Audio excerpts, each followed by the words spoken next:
select TPA versus BLACKBEAN group stage. These guys are in Group D, so we'll see how these guys fare. First international tournament match for BLACKBEAN ever. This is going to be huge for them. And Lee Sin being banned right off the bat is just a generally strong champion. I don't know if they expect that Insta would be playing that Lee Sin pick, or if, like you said, if it's just kind of those strong, top-tier champions. I mean, Lee Sin's probably going to be banned almost the entire tournament because everyone loves playing him. His Lee Sin play is actually pretty low, and they've never actually had Lee Sin banned against them either. But it looks like BLACKBEAN, at the very least, they've done a little bit of their homework. They do know Toyz with that Orianna is a menace, so you're going to be banning him out. Rengar, I don't think they've had Rengar banned against. They actually had 3 times, so they've actually had a little bit of a Orianna NTF versus Toyz, and those are 2 of his strongest champions. He's also incredible at Anivia, but he has a lot of versatility in that mid lane. Anivia is not necessarily a champion you fear, though. Anivia can single-handedly win games and control fights for you, but Anivia is not going to build up an early lead. So BLACKBEAN, they get rid of those early game champions that are potentially going to just snowball the game into TPA's advantage, and they'll go from there. Diana also being banned out from TPA, so a number of those mid laners out of there, but we'll see what they'll be able to grab. There are still a number of really strong champions left open. I would expect to maybe see like a bot lane-oriented ban for the last ban from BLACKBEAN, because that also seems to be like one of their concerns. While I was talking to them, one of the big topics of conversation with them is they're talking about every team's bot lane. Talk about Fear's bot lane. Talk about CLG's bot lane.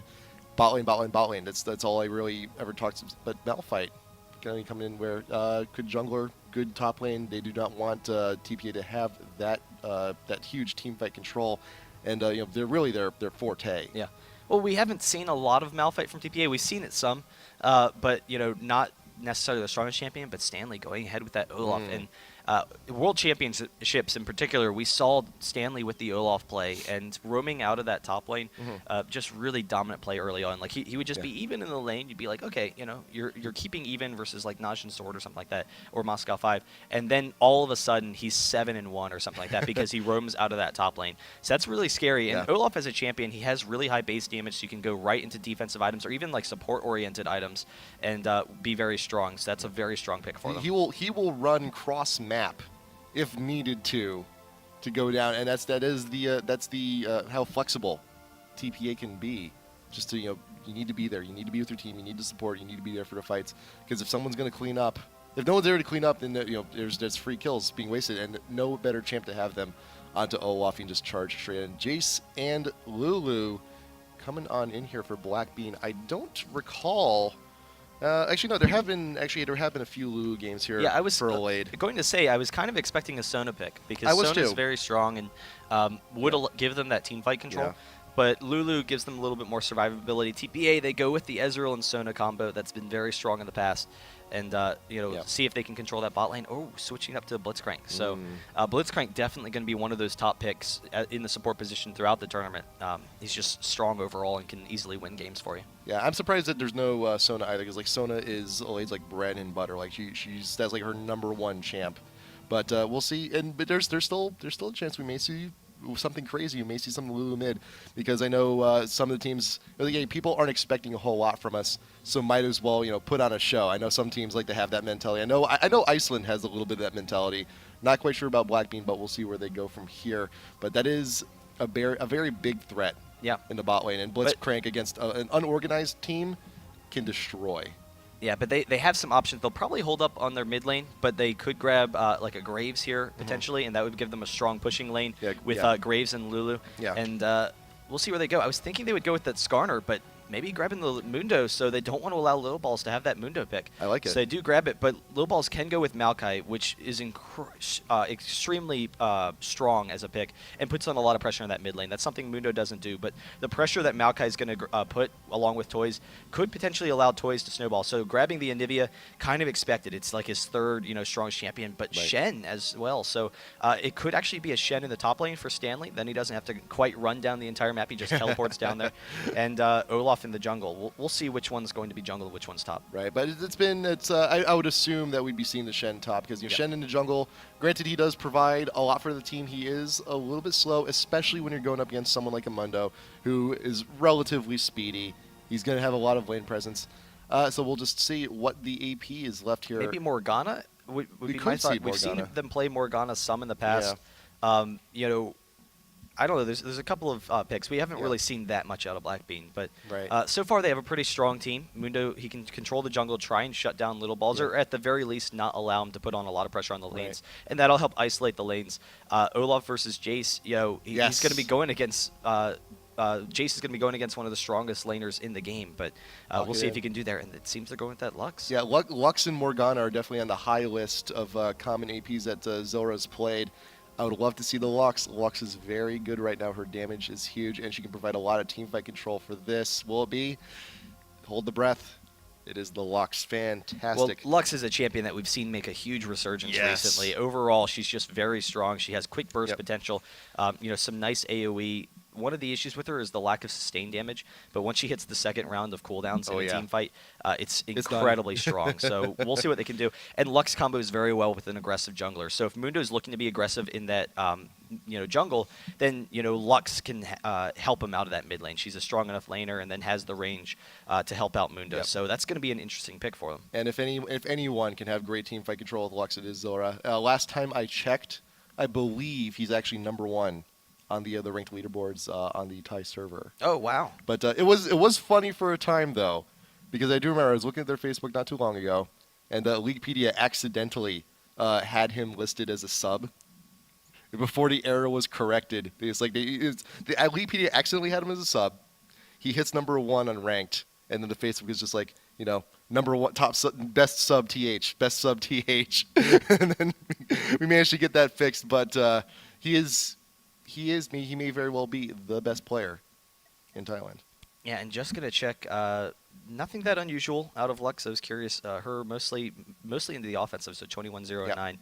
The rest will probably be standard. We don't have enough time to check. Whoa! Look at Eliade.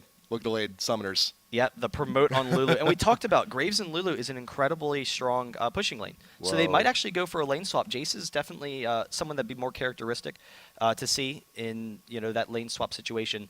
And we'll see what they can do there. But it's definitely going to be interesting. I mean, Jace can control the 1v2. Graves and Lulu, we used to see it all the time, pushing down early towers.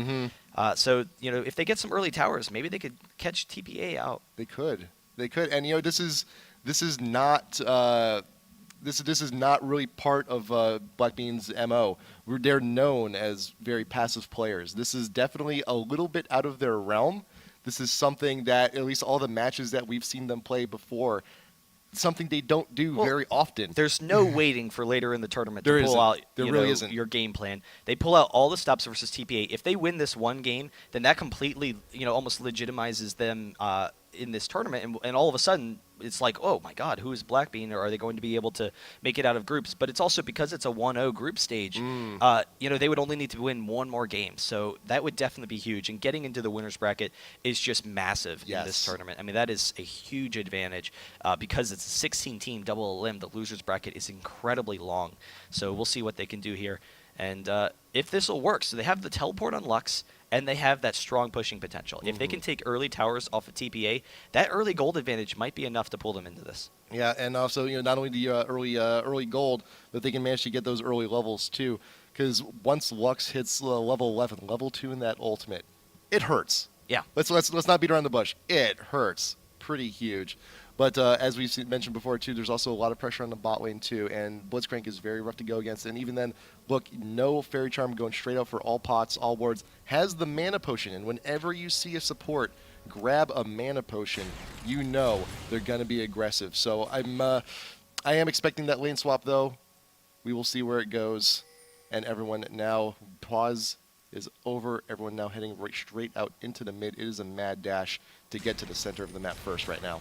Yeah, we'll see if there's any early jungle aggression. They have the Blitzcrank for TPA. Anivia as well is very strong. So is Olaf, so they could go for an invade here.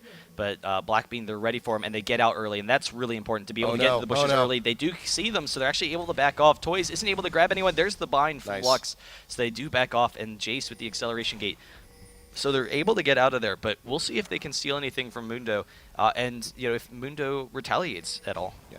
One thing I saw during the scrim with Fear last night is that BLACKBEAN, they do not do the best when they get invaded level 1, because it's not something that they deal with very often. And this is unusual what we're seeing from BLACKBEAN, because it Yeah. seems they actually want to fight at their blue, yeah. but they're moving down into the bot lane. No. So they might actually go for a kill early on in the bot lane, or just see if they catch anyone off, or maybe they'll just transition back to their own blue from the river. And so that's what it seems like they're doing. So it's unusual to see the red side moving up into their own blue from this bot lane. So it seems they're actually going to go for a late blue steal on their own blue.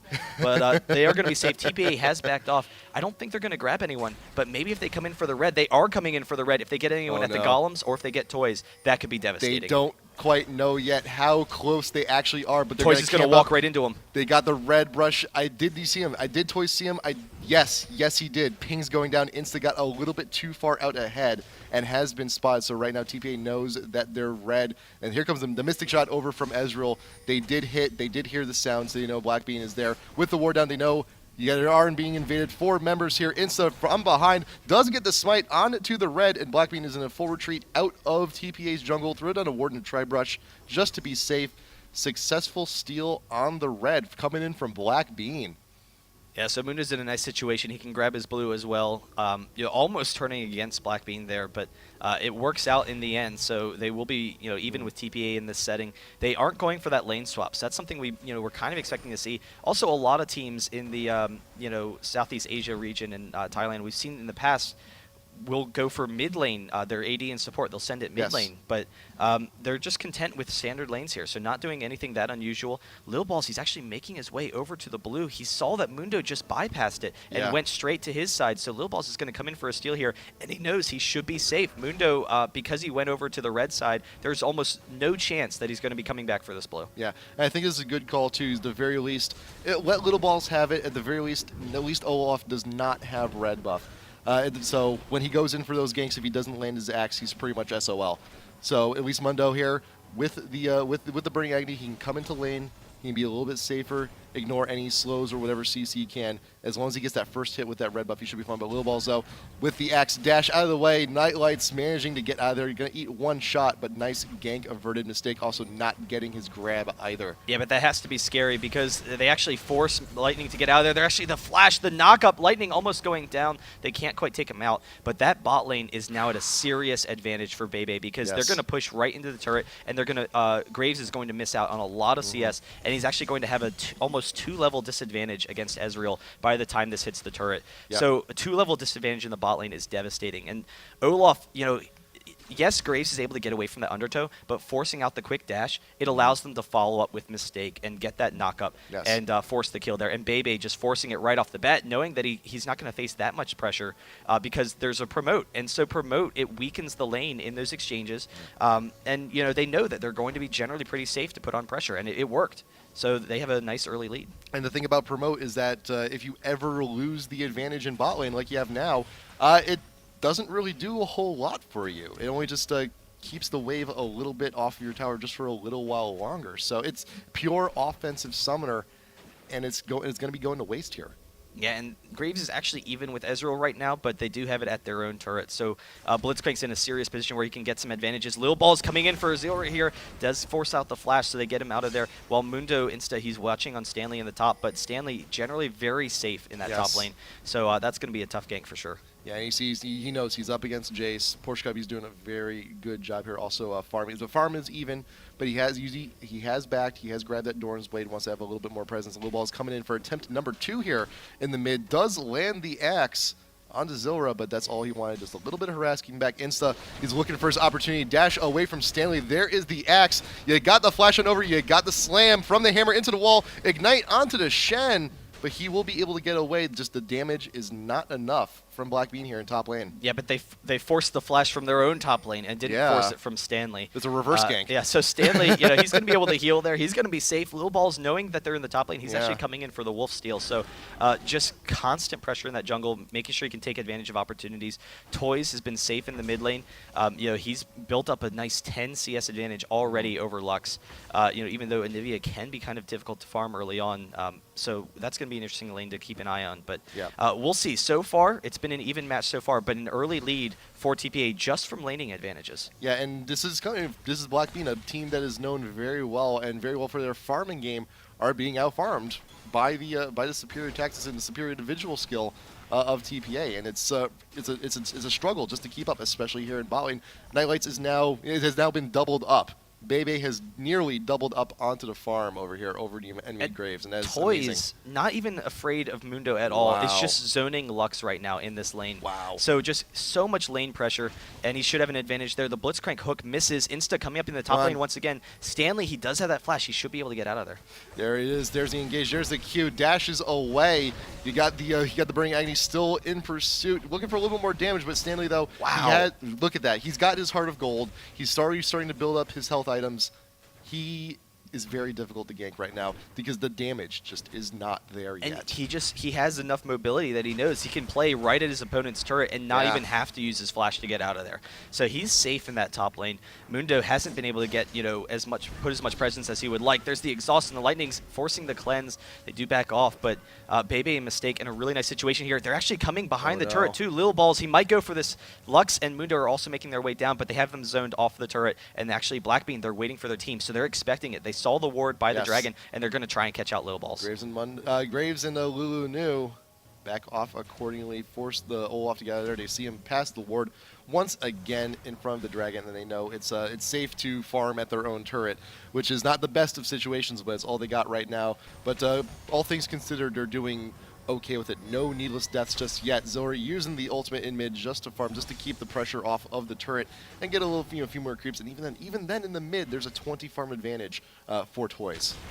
Yeah, so the Taipei Assassins, they are building up a slight lead in most of these lanes. Stanley, he's a little bit behind, but a lot of that goes to, Jace is just such a strong laner and the pressure that Mundo's been putting on. But he's not that significantly far behind. He knows he's going to be safe in the mid-game. He's going to have his teleport to help out his team. And so we've seen a lot of times, actually, if you look through the World Championships, through most of the games, Stanley a lot of times would be behind in farm against a lot of those top laners. But then all of a sudden, he turns it around with kills in the mid-game. And that's really what they like pressing. But now, what do we see from BLACKBEAN? Insta, Lightnings, and Eliade here. They're all coming up in this top lane. They all want to go for a push here. They have that promote. They can try and grab something really quickly. XIIyra almost walking into Mistake. He's just keeping an eye on that blue. So he's actually going to go for a blue steal. But BLACKBEAN, they're going to try and strike first here with this turret. Lilballz is here to try and defend. Not the fastest on here. Eliade she does have the boots, but just a little bit too far behind. But will be there for the 4-man push here in top. XIIyra on his own here in the mid. 4-man pressure from BLACKBEAN in top. Will they be able to take it out? The top tier 1 is at half still. Only Lilballz and Stanley. There's the Ezreal ult coming in to help clear the minions at the very least, and a little bit too much damage on the Nightlights. But BLACKBEAN knows that they've done all they can at the moment. Decide to back off, and despite they actually did not use the promote just yet. And they didn't even get the turret, which is surprising. Yeah. It seemed like they were going to be able to take it, but the Ezreal ult just did a little bit too much. Graves got pretty low. It was able to clear the minions. Toyz is able to move his way up, and so they're able to steal the blue. Bebe has that blue. Nice. They have the blue on Anivia, so they have that jungle control, and then they just barely hold on to that top turret. So the longer they can hold on to that, the better.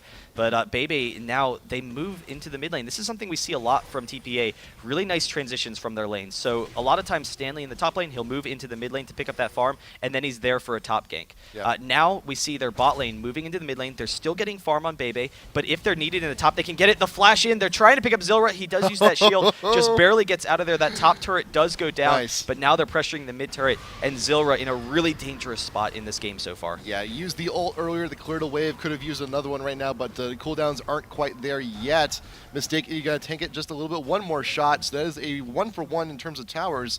Top tier 1 for the mid tier 1, but TPA, they also have a little bit of a good position here because Bebe can just wander back down to the bot lane. And that's the thing. Compare those top turrets with the farm on the AD carries, because by transitioning Bebe into the mid lane, if they had a fight up top, then they could have transitioned up there. They would have been ready to fight, and that's something that TPA is always doing. They're always ready to fight. but because he was farming and Graves was just pushing, he has a massive gold lead. Yes. So Bebe is just going to be so powerful early on in this game. He hasn't even bought yet. It'll be interesting to see what his first item is. He has 3,000 gold, so he could just buy an item straight out. And I'm curious to see if he's changing his build some, because a lot of Ezreals we've seen, instead of going for that Trinity Force first, they'll actually go for a big DPS item first, like an Infinity Edge or a Bloodthirster. Yeah, Bloodthirster, considering how well he's farming, I think Bloodthirster might be the right decision, because he's going to get all the stacks on that very quickly. Mistake out in front, recognizing Toyz is in the neighborhood, decides not to go for the grab. You've managed to scare BLACKBEAN enough. You decide to back off, and Bebe going on a shopping spree after that fantastic 11-minute farming session. And Toyz is everywhere on this map right now. I mean, Yeah. ICELAND is such Thirster. a safe champion early on. He can protect against any sort of fights early on. He can defend turrets. Ooh. And so Toyz, he's still ahead on farm on Lux, even though he's been roaming from mid to top to bot. You know, he's everywhere that TPA needs him to be. So Toyz, really, it's the defensive ICELAND pick. It's allowing them to just protect against these pushes. So BLACKBEAN, they have a 4-man push down here, but TPA, Toyz, he's going to be able to stall against that. He's going to be able to potentially prevent that turret. There's the hook onto Insta. They can actually maybe get some damage in here, and Toyz zones them off some. Look, they're already so low. Yeah. They're not going to be able to push into the turret now, and TPA completely stimmies that aggression. And yeah, Insta being forced to use the ult is not the biggest help in the world, but ZillRa also transitioning here into top, wants to keep Stanley away.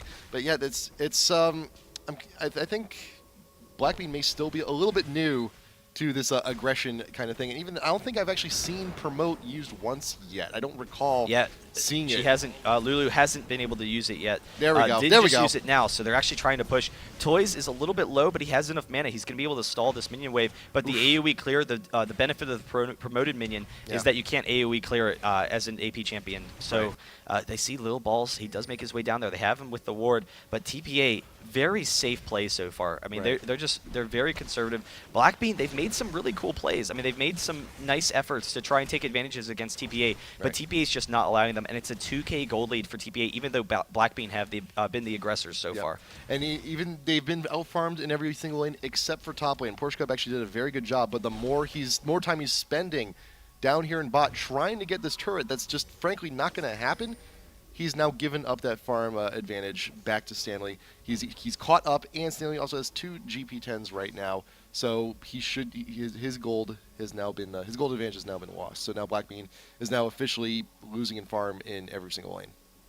Yeah, but they have kept themselves somewhat even. I mean, it's almost a 3K gold lead. So, I mean, TPA is just slowly out-farming them. They're just slowly piling on advantages. But so that's going to be definitely scary. But we'll see how they can respond. Oof. Graves getting hooked in. It's going to be a lot of damage from Bebe, and you see already takes him down to half. There's the damage of that quick Bloodthirster. Having it early on in the game. There's a little bit more survivability with Graves, having that health from the Dords and having a little bit more movement speed, but they're in a position where Bebe can potentially zone Graves and just deny farm at this point and continue to build on that gold lead in that bot lane. And also keep in mind, too, Bebe is now 2 levels above Nightlights. Eliade just hit 6, just now has the wild growth up, but they still have very good ward coverage, too. Lilballz will not be able to get into the bot lane, but does have the oracles. So that's going to be a lot more of a map advantage here for TPA. He cleared out the ward, decides to dip back in, but BLACKBEAN knows bot lane right now is just pretty much lost. Yeah, but Mundo has an Oracles himself, and they have to recognize, he hasn't used it yet, but they recognize that TPA has been everywhere that BLACKBEAN's been trying to put on aggression. Like, they try and go top, TPA's waiting for them. They try and go bot, TPA's waiting for them. So you have to consider there has to be great ward coverage for TPA. The slow from Lilballz, the hook, the flash from Insta. He's barely able to get out of there. Lux is coming in as well. It's a 4v5, but they have the Shen teleport, so it's going to turn into a 5v5. And Mundo is completely walled off. They have him trapped. Mundo barely gets out of there. The Ezreal ult, and there's the first blood. Lilballz chasing him down, and we'll have the undertow to try and chase the rest of the team. PorschkuB trapped, trying to retreat, but Toyz is there with the ultimate to keep him behind, and ZillRa is also pushed away, and I think that is the most gold, net gold you can possibly get from a first blood. Not only do you get the bonus, but you also cleared out the oracles. That 1 kill was amazing. And we talked about communication issues coming from BLACKBEAN, and in many of the matches we've seen leading up to IPL5, there is a lot of miscommunication, a lot of miscalls, especially coming in from Insta. He gets a little bit too far out ahead, and things happen. Ice walls happen. Yeah, but that's turning into a 6K gold lead, Yes. maybe a 7K gold lead, because they're going to be able to take down this. Oh, Lux Ooh, trying to good get it. attempts. Lilballz, he gets the smite, so he gets it last second. A blind Lux laser, almost being able to get that, but Yeah. TPA just very safe. Very thought out, and Right. they've been able to pull a huge gold lead so far. Stanley's ahead in that top lane now. Triple Dorans for Jace, which is surprising. It's not something you see very often. Oh. It makes him pretty tanky. There's the Blitz Hook trying to get the steal. It seems they're going to let it go back. Yeah. So Lux Binding comes. They have the Oracles check out that pink ward there, or green ward maybe, so they do back off. But Jace, with the triple Dorans, he's going to be nice in the melee form. Like, he's going to benefit there, Right. but he's going to have very little range stress. Did he get the steal? Ezreal, no, he can't. Just barely. It's actually You got the little full lizards. health. You got the little lizards, and that's what counts. Yeah, but trying for it. ZillRoar will be able to hold on to that. But it's going to be interesting to see. I mean, they won't have a lot of poke from Jace. It'll just be the Right. Lux poke to try and win them those fights. Yep. Did Mundo rebuy Oracles? Let's take a look. No, he did not. No, he did not. Yeah, Unfortunate. and you really can't. I mean, Yeah. at this point in the game, he has a Doran's and a Heart of Gold. He lost the first Oracles. It would be brutal to rebuy it. Bebe does take some damage from that Jace, and they are 4-man pushing this bot once again. But TPA, they can transition this mid. There's the wall off. ZillRoar not getting hit by that Flash Frost, so the Flash barely able to get him out of there. But they are pressuring the spot lane, so we'll see if TPA can hold this off again. Toyz is making his way down. Here's another attempt on the push.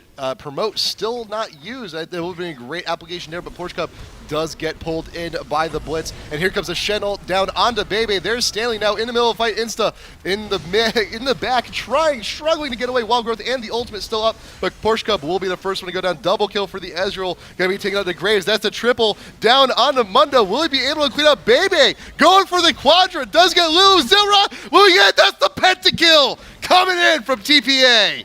And TPA just taking complete control in that fight. They force a 4v2 at the beginning, but they knew that they had both Toyz and Lilballz coming in. They're able to bring them in there. They're able to bring in Stanley as well. And then Bebe was safe the entire time. They tried getting off some quick damage, but Bebe, they just couldn't touch him. And just having that early damage on Ezreal allowed him to clean up. TPA takes an early tower. They are pushing in on this base as well. Everyone's back for BLACKBEAN, but there's the Ezreal ult to clear it out. They can get some pressure on this turret, and that has to be scary for BLACKBEAN. I mean, they tried putting the pressure onto TPA, and TPA just bullied them around. The Mundo Cleaver trying to chase on Bebe, but he does get that Arcane Shift out of there, so he's able to back off, and TPA just has a massive lead right now, and Ezreal is incredibly scary. How much of that gold lead is on Bebe right now? Because I gotta imagine there's a lot of it.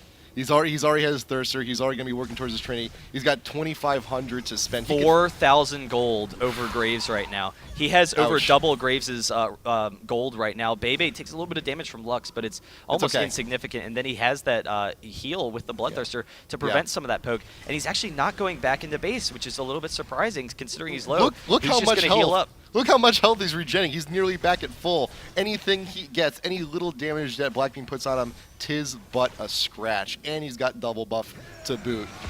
Can he get it? He picks it up. Bebe is incredible right now. He just has so much damage. He could go in for PorschkuB too. There's the double kill underneath the turret. Bebe taking out the whole team by himself. The triple kill. Going for lightnings as well. A couple of more attacks here. He has Toyz. Can he get another Quadra? Bebe almost going down, but TPA protects him.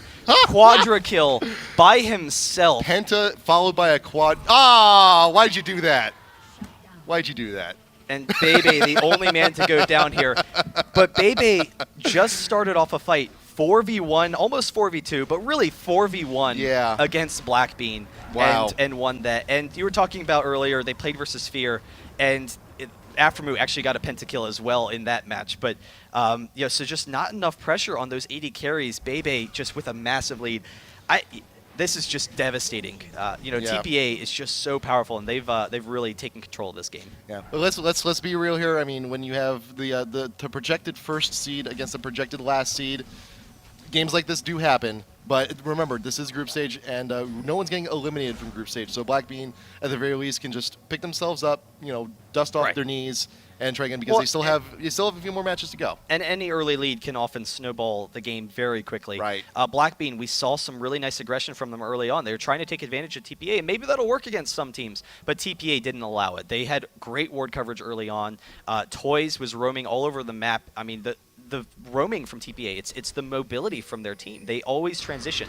You never see an isolated lane from TPA. The only isolated lane has been Stanley, but he has the teleport, so he's just watching his team. But when there's a fight potential to happen, TPA, they transition. They transition very well as a team to make sure they're always where they need to be, and that just completely shut down any early aggression from BLACKBEAN. Right. So now with this huge lead, the 20-minute mark has passed, so we are now in surrender territory, and it is a huge 13K lead, 12-1, 5 turrets to 1, and BLACKBEAN, they are all here on their own, looking to group up in the mid just to try and deflect the push. You have TPA present in the mid and in the top. Well, they're zoning him right now with the mid, so Stanley and Mistake sitting in that mid lane now. Mistake's going to move back down, so they're split pushing right now. They're able to take out this tier 2 turret, so TPA, they can move into the top as well. They haven't gotten any inhibitors yet, so they haven't sealed the deal, but with a 15K gold lead, you have to imagine it's going to be pretty difficult for them to take down Bebe, and this is just going to be the slow push for TPA to end this. Lux, he does have the lasers to try and clear this, but they're actually tanking the turrets and trying to take that down, while Stanley is split pushing the mid as well. So both turrets down to half. PorschkuB just looking for the hammer just to try and keep him away, and BLACKBEAN just playing a game of catch-up just to make sure, at the very least, they can clear the waves. You got Ezreal with the ult, bringing Eliade down. That is a hell of an Ezreal ult. Wow, look at all of that damage. And just, if that wasn't enough, here's an Olaf Axe 2. Eliade already down to a quarter. She has no choice. She has to go back. PorschkuB brought back. There's the hook on the Nightlights over the wall. Nothing doing there. You got Lilballz. Does get a little bit too big for his britches, but there's Toyz with the wall. Should help clean up the rest of this. There's Insta Stun. There's Toyz, but there's the Shen ult to help save the XIIyra. And now BLACKBEAN is still being continued pushed on in. Evermore to their own base. XIIyra does not even go airborne. The kill coming in from Bebe immediately following that grab.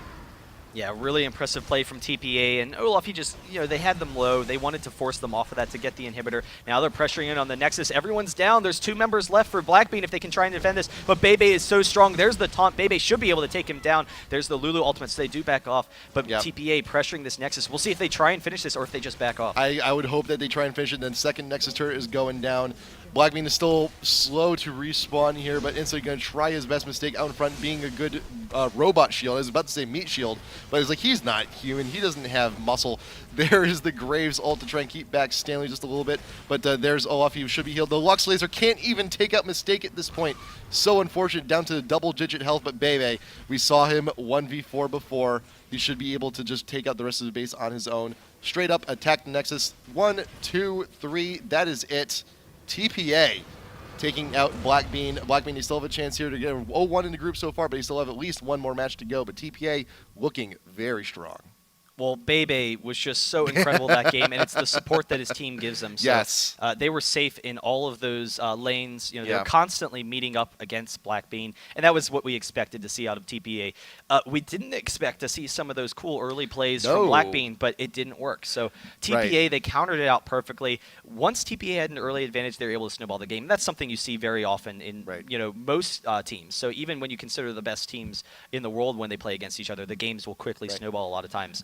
But TPA just completely countering that out. And that has to be scary for some of the teams this weekend to imagine if they try and make any early plays, if they try and go for any early towers or anything like that, that TPA is going to counter it out.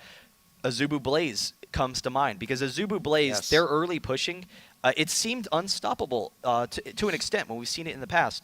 But if TPA if they're able to roam and move, transition from lane to lane and stall that out, XIIyra could be actually the perfect pick to prevent that early aggression from Azubu Blaze. It could be, and we're also speaking of other AP mids. I mean, we did see Lux here. We've seen a lot of other teams though also like to they've had that Lux on the back burner. So this may actually be a future look on things to come just on the AP mids throughout the rest of the tournament. Some more XIIyra play, some more Lux play. We may be seeing that. But it's unfortunate for BLACKBEAN too. The big thing, if you're going to be running a promote comp, which remember, because Season 3 is coming up, that item's coming in soon. If you have the promote, or if you're going to have the promote item, you need to use it often. In order to get the full effectiveness out of it. You had the 4-man push coming from BLACKBEAN. You saw the strategy that they were coming up with, but they didn't use the promote when they needed it. Yeah, but I liked some of the things they were trying to do. just weren't able to fully execute. And Right. it's going to be tough in their group executing against the likes of Curse and Moscow 5. Yes. Whichever team they're going against there. We don't know what's going on with that match, but I believe that's on stream 1 right now. But we'll see if BLACKBEAN, if they can get a win, then that they That'd can be go great. home happy. Like Yeah. that's their goal, I think, this tournament. But Yeah. we'll see what they can do. Type A Assassins, they're still the top team that you guys knew, though. Oh, yeah. And they lost in the Garena Premier League finals. That was a surprise, I think, to a lot of people. But they definitely look really strong now. Yeah. So we've seen a little bit about TPA. We've seen a little bit about BLACKBEAN. Coming up next, we're going to be heading on over to Group B. Going to be an NA affair coming up next. CLG Prime versus Fear coming up. So we will see how that goes. We're going to take a small break while we're getting that match underway, but we'll be back with some Group B action after this. This is IPL5.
future. It's a high-speed collaboration between people recombining everything into new forms. What do you guys think? Love it. We agree. I'd buy this for $1. Let us know in the comments. And if you haven't, you should subscribe.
Red team's turret has been destroyed.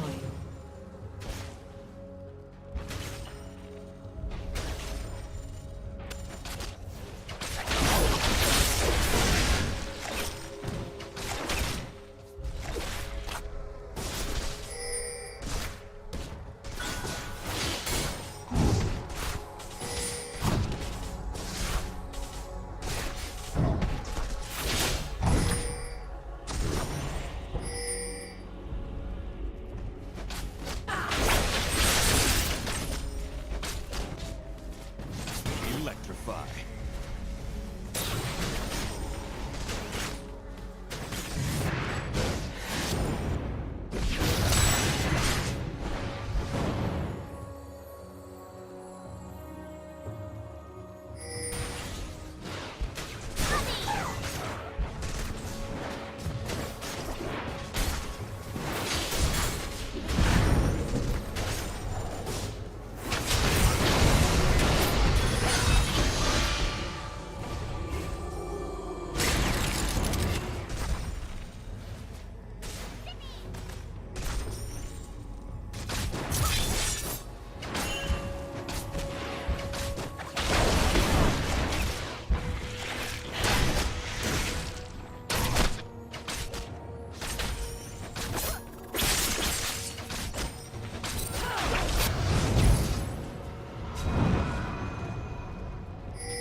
Red team's turret has been destroyed.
Blue team's turret has been destroyed.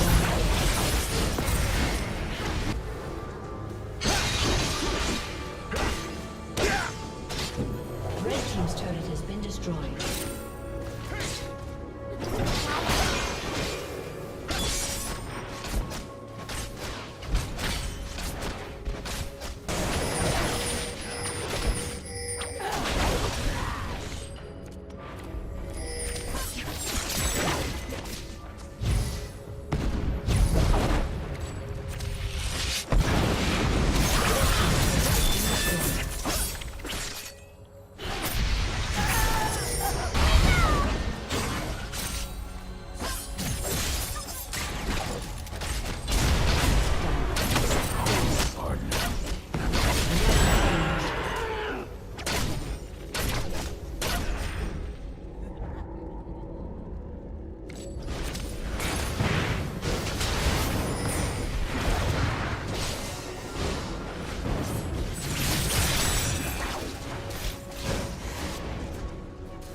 team's turret has been destroyed.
Team's turret has been destroyed.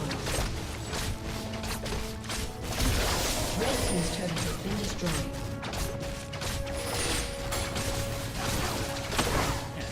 Red team's inhibitor has been destroyed.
Welcome to Summoner's Rift.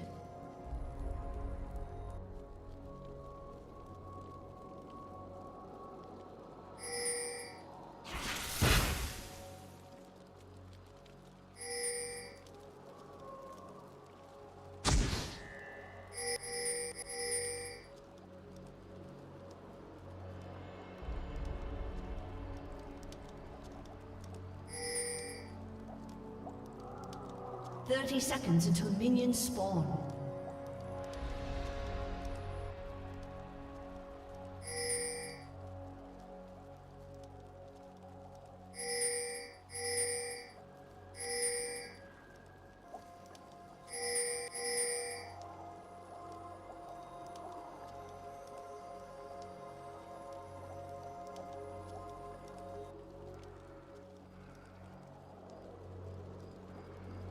Minions have spawned.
has slain the dragon.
Blue team's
turret has been destroyed. Destroyed.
Red team's turret has been destroyed.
Welcome to Summoner's Rift.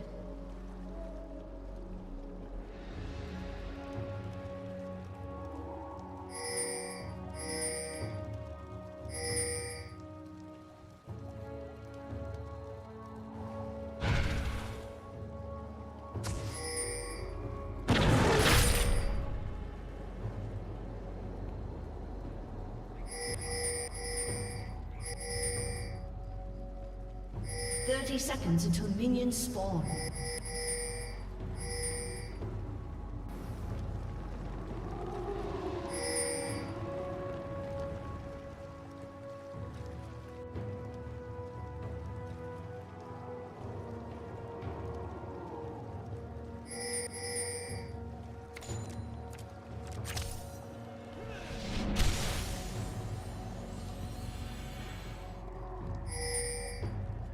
Minions have spawned.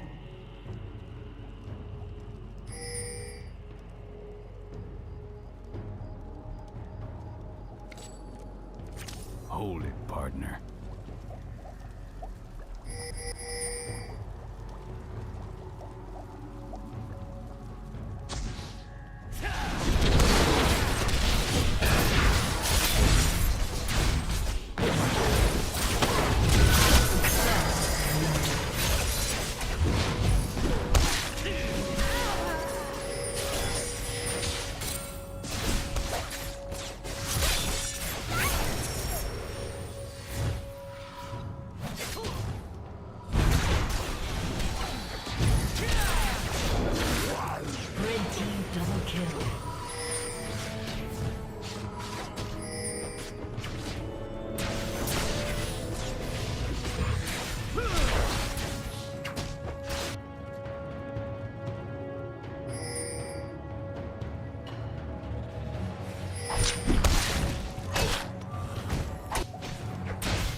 dragon.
dragon.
Red team's turret has been destroyed.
Blue team's inhibitor has been destroyed.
Slain the dragon.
Blue team's turret has been destroyed.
Game regardless. And of course, SGS and TSM, they have that history. They've played in the past at IPL Face-Off. That's when we first saw the AP mid-karma coming out from SGS, and it was awesome as hell. It was so cool. But they lost that game. They lost the Series 0-2, and, well, some of it was jet lag. Some of it might have just been the new experience playing against American teams, but they're back, and they want to win. They're serious about this. Some teams are like, we're here. We're going to do okay. SGS, we want to take out TSM. They beat us in the past. Take them down now. They really do. So we're already actually in picks and bans, ladies and gentlemen. So we're going to hop right over here. Bans flying out right away. Rengar, Shen, and Orianna from SGS against TSM banning out Jarvan, Lee Sin, and Lulu. Now, I understand all these bans coming out from SGS because this is basically everything that TSM's been playing recently. Whereas on the opposite side, Jarvan, Lee Sin, and Lulu, well, they just look like really interesting bans. Alright, Lee Sin, of course, he's one of the best junglers in the game. We've seen him mid lane. He's got that great gank presence, so it makes sense as a ban. Jarvan, that is a lot of SGS's strategy. AP Karma mid works because of Jarvan. You have Jarvan initiate, the shield goes onto him with Karma. That's a really, really easy tether, so you can damage everybody with her tether. And it's a really efficient setup, but it makes sense once you've played against SGS, and TSM does have that experience. Meanwhile, we do see SGS first pick taking away that Jax, so DIRA's not going to be able to play his fan favorite Jax. Of course, Shen has been banned out, as well as Rengar, so they're limiting the options for DIRA. Of course, there's still Olaf on the table, there's still fan favorite Kayle, Vladimir, anything that he can play in the top lane. Jace is also available as well, but TSM going to respond right away, pick up the assassin Diana, who's been left on the table, and the Audon's going to be playing Maokai, which basically, no pun intended, they're bringing him back to his roots. I'm really disappointed that they have Jax and Mundo at the same team on SGS, just because in the past they've run Mundo top lane, which was awesome as hell because everything SGS does tends to be really funny. If not, sometimes effective, sometimes not, but no top Mundo this game, it seems. Going to be going into the jungle. Soraka being picked up. Now that's an interesting pick because as a support, Soraka is not considered very strong. Some players can play her very aggressively, but overall it's never been consistent. What if it's an AP mid Soraka, which we haven't really seen since like Team Black was playing it from the EU scene? That is a possibility. That's what I'm thinking it might be, just because the normal Soraka, she doesn't do enough in lane. Her sustain, it's okay, but it's not as good as Soraka's. You can't really be aggressive unless you go for an early point in Star Call, which might be what we see happening.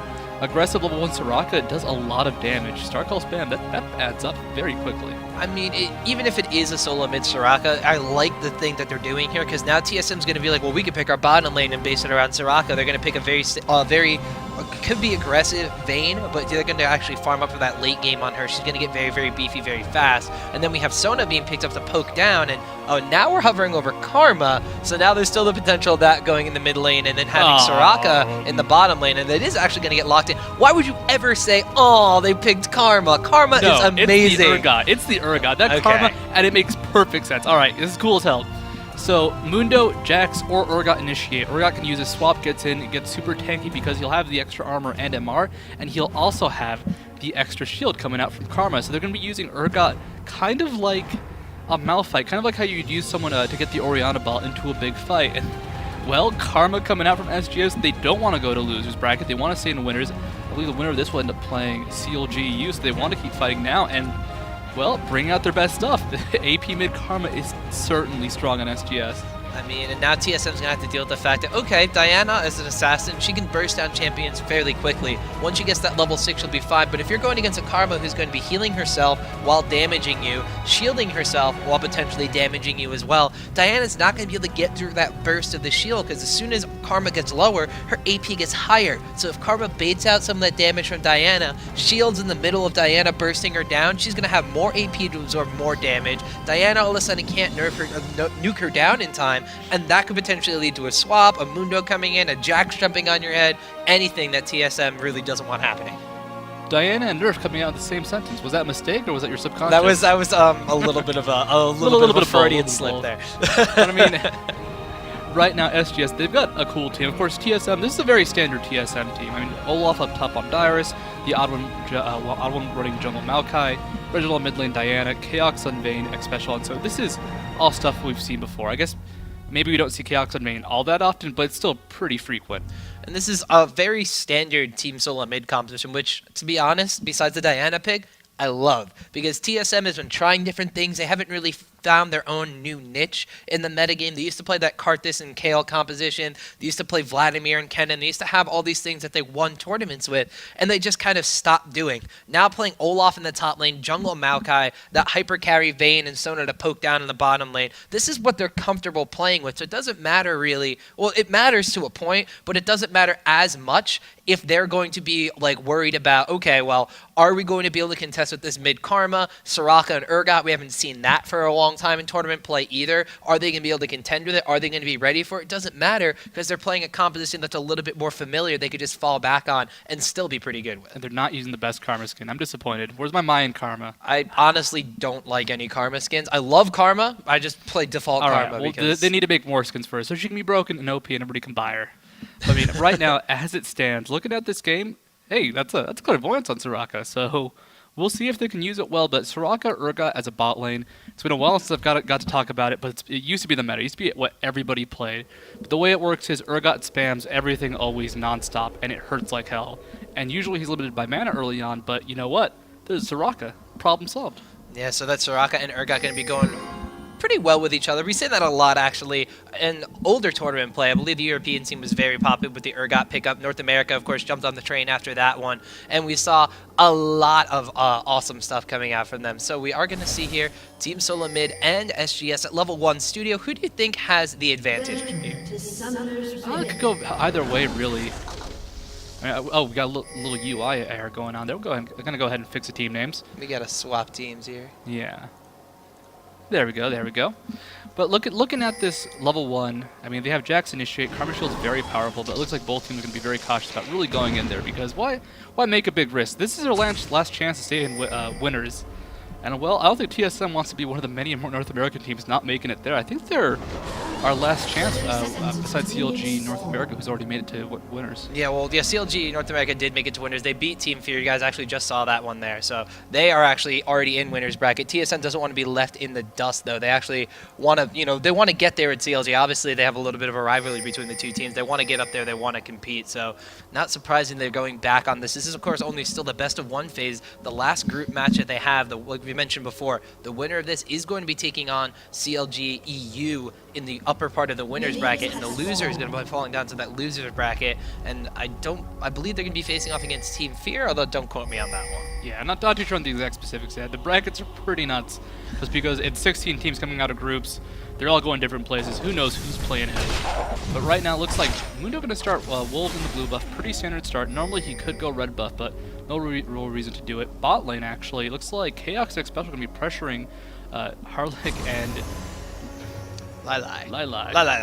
It's like it's been a while since I pronounced his name. It's like, all right, Lilai. So yeah, XIIyra Special actually coming in, trying to put pressure from them, taking those golems. Where they actually did not wind up stealing, taking away the wolves, so they're not equalized on that. Their strategy was a little bit more about denying the enemy of those golems, and they actually were only able to take one. Didn't exactly see who got that one. Dyrus, meanwhile, on the top lane against equal vocal. We're gonna have a lot of fun with this. Going down, Undertows is going down very, very quickly. Ghost is popped as well. Flash burn from Jax there, and he's gonna be able to get away. But Dyrus already very, very aggressive in that top lane. I mean, if Olaf gets an early advantage, he needs to really dominate the lane. If not, someone like Jax can just jump on him. He might get sold by the Undertow, but the sustained damage that someone like Jax can bring really is hard to deal with. Bot lane, I mean, it was important for XIIyra and Special to pressure Lilai and Harlick, just because if they let them get the golems, they'll hit level 2 sooner, they'll get the early pressure. And it looks like XIIyra and Special, they're pushing up just to get level 2 faster, just so that when Urgot does hit level 2, they're not going to be bullied just because of the experience disadvantage. By denying that one golem, they denied a large chunk of experience to Urgot, as well as the fact that Vayne, you're not going to really get going until the later stage of the game. Urgot, you're a lot more powerful in the beginning stages of the game and towards the early mid-game, especially if you wind up picking up a couple kills or generating some sort of advantage. Farm, levels, those would be the kind of things that Vayne really wants to look out for when she's going into that lane against Urgot. Those Rekkles swings really taking the Cosmopolitan down. It's a weird situation to be Urgot against Vayne, just because Vayne is so much stronger late game. Urgot not known for his late game, and he really doesn't have one.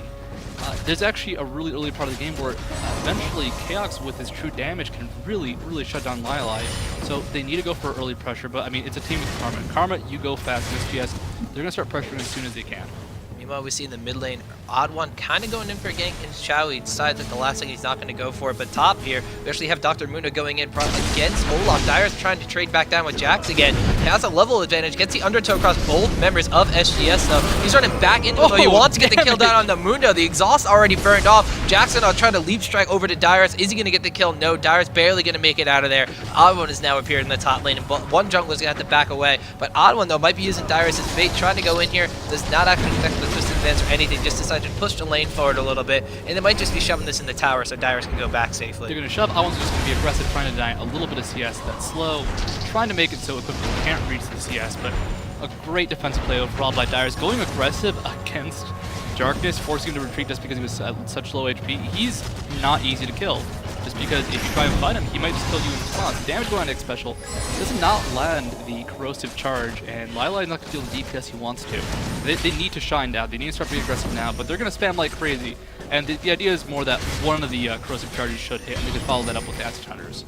Top of this, XIIyra pulling a slight CS advantage in the early stages of this game, 32 compared to 27 of Lilai, so just these slight advantages are what XIIyra is going to need to try to stay ahead of that Urgot in lane. Meanwhile, on top lane, Odd One showing his head again. Jackson, meanwhile, playing very, very passively this time. He might decide to go back here. Odd1 is going to pop up, check where he is, realize he's not in that brush, sees him recalling there, and he's just going to end up going away. This in the meantime, though, going to give Dyrus, he already went back, picked up a Doran shield, has his boots and a couple more health potions in addition to wards. He's going to have a nice chunk of farm sitting right here. He's going to try to freeze the lane, but he's eventually just going to take all that for himself. I do love that play coming out of the Odd1. He didn't show up to get a kill, he showed up to make sure that wave of CS, the wave of creeps, would get denied. That right now, Olaf's at the turret, it's going to be really hard for Equivocal to fight him there just because he has a disadvantage now. And they've kind of forced us into a laning game where Jax is going to need backup from Mundo, and if he doesn't get it, they will just lose time, they will just lose that lane. To be completely honest with you, this is something that Chowster in the jungle role has brought to CLG North America. He comes into the lanes, we saw it in the game previous against CLG EU, he would come into that top lane just to try to get Yellow, Pete, and Crepo to back off, and that would actually help double lift in lane by making him get a little bit more CS, making the lane back off. It would reset a little bit with the creeps, regardless of the fact he wasn't ganking for kills and he wasn't directly applying pressure. There are these subtle little changes that he was adding to the lane dynamic that was letting his team take little advantages and get ahead. Odd1 doing this in top lane for Dyrus lets him safely go back, lets him freeze that lane a bit farther ahead, so now Jax is overextended if he wants to come back for a gank. All these things are starting to add up, and TSM might be looking to look like TSM again. It's all about applying that fear, making it so you're scared to go in there, you're scared to fight against that Olaf. And now he is. Now if he goes forward, he might get ganked. That Clairvoyance being used bot lane to try and reveal so that Lilac can get his corrosive charge down, which means Maokai top lane, there is a ward there for Equivocal, but he might just not have the chance to run away. Ghost is up for Dyrus. Does Equivocal have his flash up? Yes. Has Ignite in a few seconds too, so it could be a good fight, but it looks like Odd1's just going to back up, sensing the ward since he can't get that kill. Yeah, we actually had a ping going down. Someone saw that Reginald was motioning out of mid lane, even though he was just kind of going around to see if he was going to take the race away from Odd1. That kind of made Equivocal go a little bit on the defensive. Now actually decided he's going to go down himself. He's pinging the fact that there's a ward in that brush. So look at him taking the long way around, as Odd1 already preempting this, knows that he's going to be trying to come in for a gank, and Reginald playing extremely passive against the tower. He's going to try to poke his head up once again, but Odd1's still going to meet him up there. Meanwhile, Dyrus is getting all this free farm in top lane. That Brolov broing it out as much as he can. I mean, there's not really any significant advantage for SGS, and that's what scares me. They're not winning their lanes, they're not doing much, and they need to eventually group up and do something. It looks like blue buff now being aggressed on by Dyrus. There is a very, very angry Mundo. Very, very low HP Mundo, actually. Very angry and low HP Mundo indeed. There's a Karma Shield, helping him live through this one, but Dyrus is taking away the Ignite. First blood, finally. He didn't realize it didn't even go down yet. Dyrus going to be able to pick that one up. Meanwhile, on the opposite side, we had Odd1 donating that blue buff away to Reginald. There was a Clairvoyance that went down from Sorata, so they knew what was going on, but they didn't know that the Dyrus truck was going to run full force in the Mundo and take him down. And unfortunately for Mundo, he didn't have his ultimate to escape. I do not believe that Chai used his mantra to heal.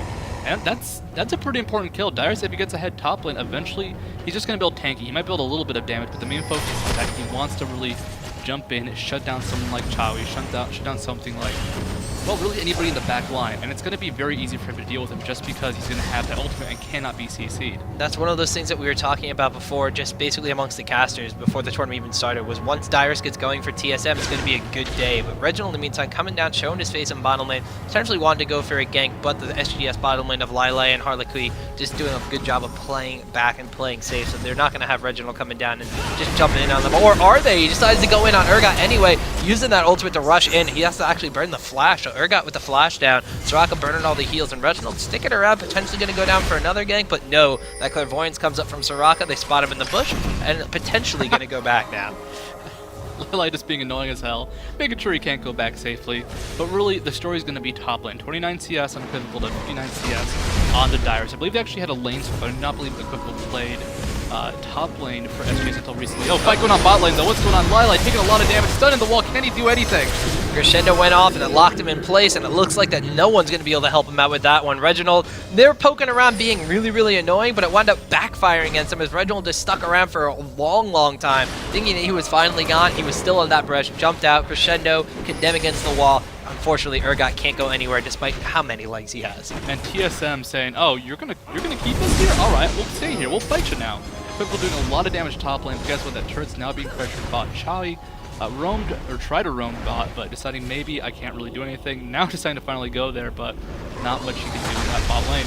And meanwhile, we did have actually Odd1 coming in and holding that mid lane while Reginald was roaming into the bottom. So that first off gave them the hint that, okay, Reginald is still down there because Odd1's still hiding around. We saw him motion over towards his own woods and go in and want to take away those wolves as well, and that actually was kind of a signal like, oh, okay, well, he left the lane, maybe Reginald's gone, and, oh, well, there he is again. So putting pressure down on that tower now. We saw them actually going back to buy with a hefty chunk of money in their pocket. So double Dorans and Sorcerer's Shoes now being acquired by Reginald as he returns back to his mid lane. Vayne already going straight BF start. No Dorans plays whatsoever. Chaos is not afraid at this point. And that manly approach is exactly what they need. They're not going to let Lili go into a poke battle. They're going to go all out. They're going to make it so that Chaos will be initiating hard on the Lili. And Urgot just won't have the DPS. Early on, he does the most damage, but Vayne, she ramps up relatively quickly, and you can't really outstain her.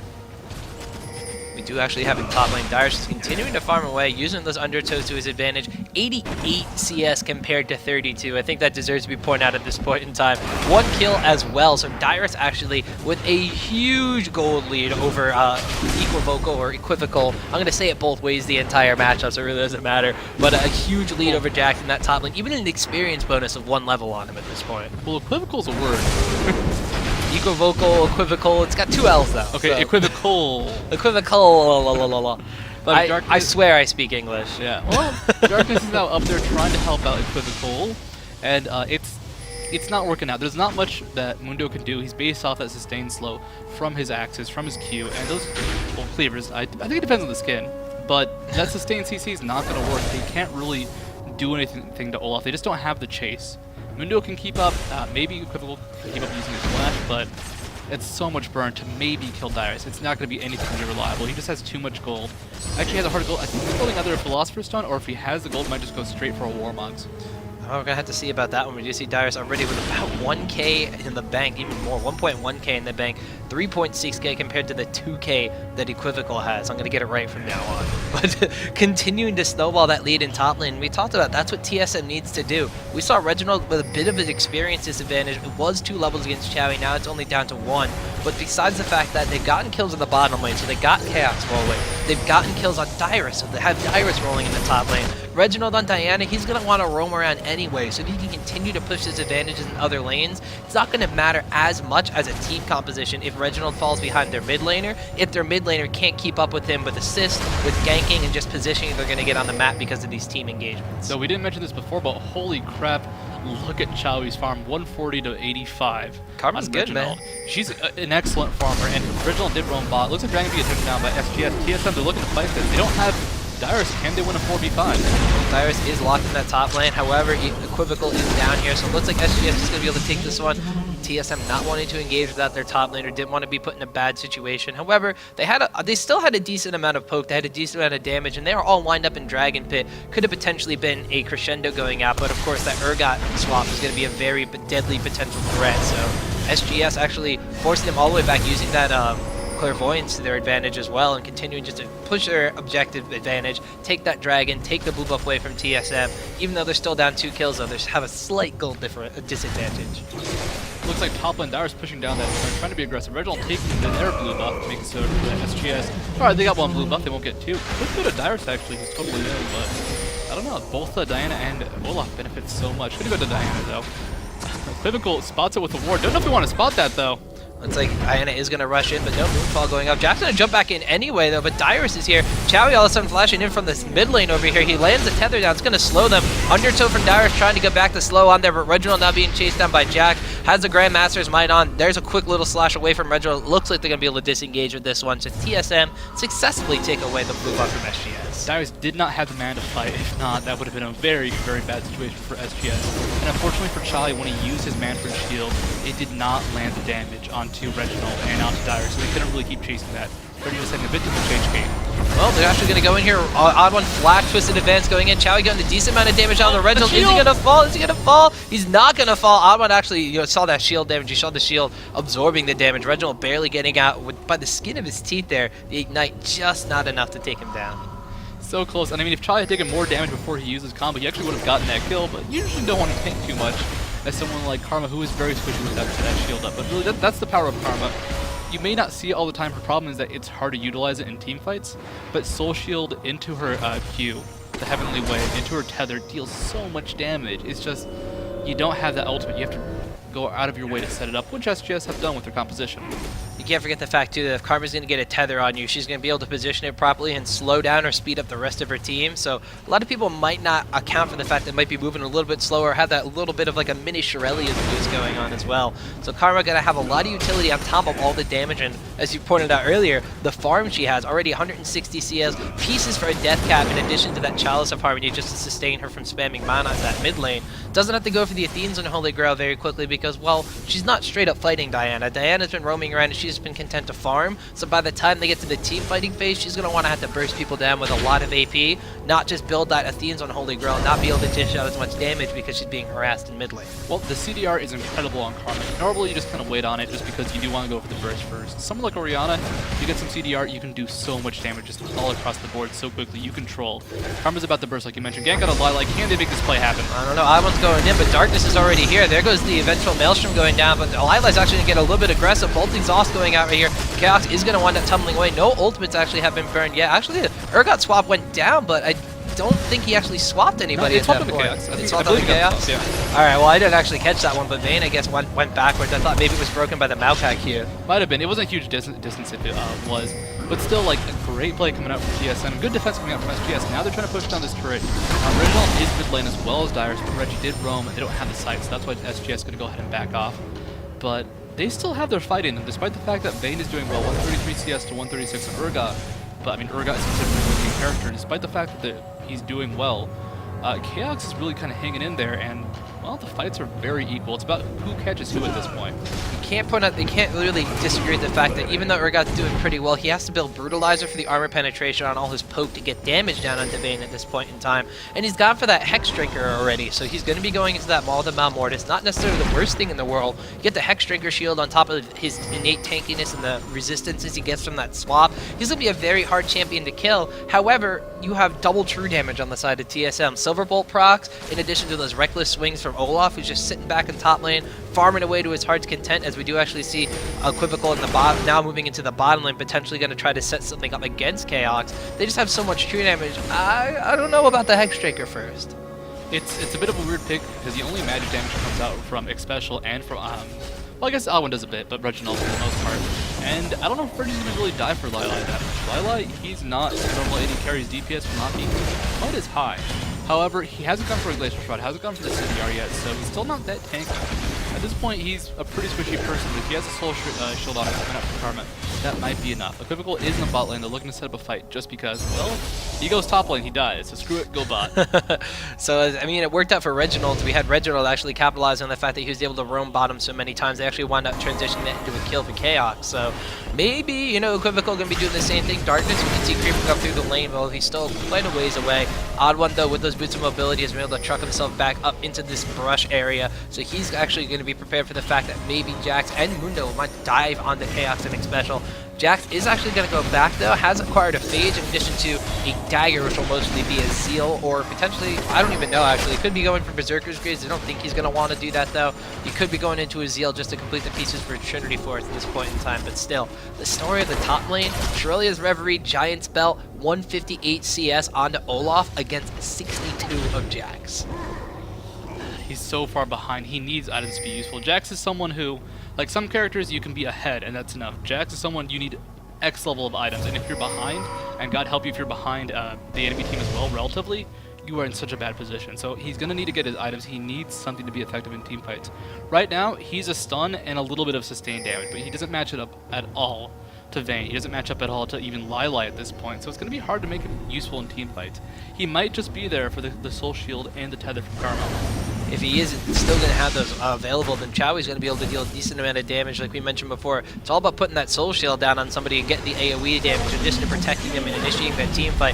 We all see TSM going for that Dragon, though. SGS going to try to contest this one. Diana's Moonfall went in and actually got Chowie in there, but he's going to be able to get away. Look at the crescendo from Xpecial, though, going across the entire team of SGS. TSM going to clean up. There's a double kill already for Chaos. Is he going to be able to get the triple kill? Equivocal's actually in a bad spot. Diana's going to mop up the kill onto Soraka. Down goes Jax with the triple kill for Vayne. Not a quadra kill, that's a double kill and a triple kill, regardless of the fact TSM gonna mop up an ace easy peasy onto SGS. And Dyrus, he's at like 10 HP. He almost died, but you know what? Doesn't matter. He survived. He just got another 2 off to get it back 300 HP, which is pretty damn impressive. But still, they could not kill Dyrus in the end.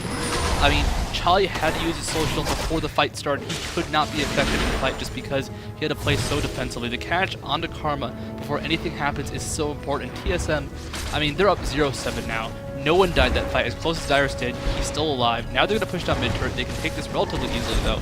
Darkness won't be able to do anything, and they're just... I mean, they have a late-game team, and they're ahead early. Every time we see this, it's almost so hard for a team like SGS with their early-game composition to really come back. We do see TSM on the back already buying up some items. GionSpartan, Shirley's Reverie from Olaf. Nothing really new there except for a chain vest. Should be turning into a Random's Omen or maybe just going for a Guardian Angel. Heck, he has the Giant's Belt too. Could be going for a Sunfire Cave. Dyrus has so many options available to him because he's rich. Almost as rich as he really is. But not quite. Yeah, not that rich. However, on the side of Odd One, he's already picked out the Aegis of the Legion, so he's going to be able to help the team in those team fight engagements. On the side of Reginald, he has picked up an Abyssal Scepter, so they're adding to his own resistances and just debilitating a little bit of the magic resistances from SGS, basically canceling out the Soraka passive and then a little bit. And on top of this now, Vayne with a Phantom Dancer and that Bloodthirster almost nearly at full stacks, if not already. I'm actually going to click on Chaos and get that one. That looks full stacks. That's okay. pretty full Bloodthirster. That's a beefy Bloodthirster indeed. And Chaos in the meantime already pieces for the second Shirley's Reverie from TSM. They're looking in a dominant position when you compare it to the items of SGS. Death Cap on Karma is very impressive. She's been doing a great job. 222 CS compared to 170 of Diana, but that's basically where the impressions end. We already talked about Urgot's build. Jax has basically no items. Mundo went double Doran shield because he was getting abused in his own jungle early on. And then Soraka hasn't even completed her second GP10 item right now. When even your Soraka is so far behind, that's actually a scary sign when the support is so far behind because it means their bot lane isn't doing well. But I mean, they have not gotten turrets. They've gotten one dragon, which is a nice, but it's really a drop in the bucket right now, a drop in the ocean because they're just so far behind. It's gold value at this point. A 6,000 gold lead. Wait, no, an 8,000 gold lead. That's a bigger lead. That's a huge lead. That's a lead that when the enemy team has, it's almost their game to really throw. At this point, SGS, they need to hold. If the gold lead does not change, they need to hold for a good 20 minutes before that gold lead is not so impressive. 8,000, 20 minutes in, or 40 minutes in, it's okay. That's pretty good. But it's just the team for TSM, it's built around Vayne, but even Dyrus is able to do so much damage. Even Reginald is able to really dominate these fights, and that's the big problem. It's not just that, oh, Vayne is scary, it's that everybody is scary, but most importantly, Vayne is also scary. Yeah, I mean, you don't, like, if you're SGS and you're saying, like, oh, if this was, like, 20 minutes later, it wouldn't be that bad of a gold advantage. If they can hold on, I'll be fine.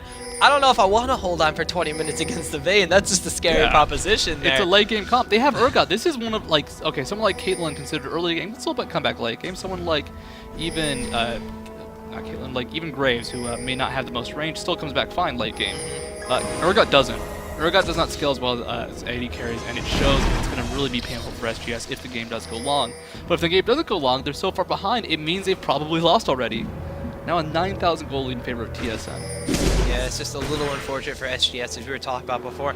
Even if you look at what the items have been building, I mean, we had actually Reginald might actually tag onto Darkness here. Decides to rush in there. There is the Moonfall tagging them backwards. The rest of TSM lagging a little behind though. Dyrus, making it in the last place there, but they are just going to pressure down on this tower, have the minion wave. Reginald continuing to zone out the rest of SGS by just rushing forward and having the threat of the Moonfall and the threat of the engage from TSM. They're just going to wind up speeding up with Sona, go over actually towards this bush area. I don't know if that's actually TSM's ward over there, so SGS has no idea this is happening. TSM might just bait them in the Baron, and look at the vision. They have wards absolutely everywhere.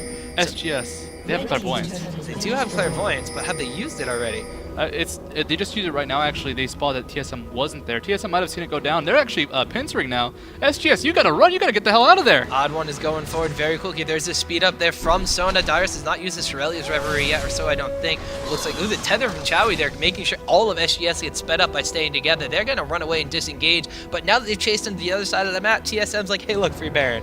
And, well, this is going to be a Baron versus a push. And, well, alright, SGS is probably going to turn out of it. That's nice. Dyrus actually going to retreat so they don't lose too much ground. Still lose the inhib, but TSM, they're going to have that Baron buff. They're going to kick SGS's ass. That's all that's going to happen in the next team fight, unless SGS now gets really good positioning. This is not really a team they can position against. Olaf really shuts down a lot of Karma's strength, and, well, if they don't make something happen right now, that Baron's going to be devastating. And We saw Olaf throw one axe and they ran away, realizing that there is a Baron, but they don't want to be cut off either. They could think that the rest of TSM is swinging around, and they do see 3 members of TSM moving through the mid lane, so they could be going for, once again, that pincer move. SGS going to stop off and do the blue buff. This could be a little bit of their unmaking, but no, TSM is not actually going to engage on them yet. Dyrus and Odd1 look to be pincering down from the top and the rear, with the rest of TSM moving in from the front, but no, SGS is just going to take away their blue buff. They're not going to engage just yet, and TSM just going to be content to take this Baron buff and use their advantages. Dyrus actually getting caught out a little bit here. Oh no, he's going to pop the Ragnarok though, so he's not going to get slowed down. He's not going to be CC'd. He's going to be able to run away easy peasy, and while SGS, they thought they caught Dyrus out, they thought they had what they wanted, but he was just a little bit too slow. You don't catch Olaf. Olaf is not something you really catch out.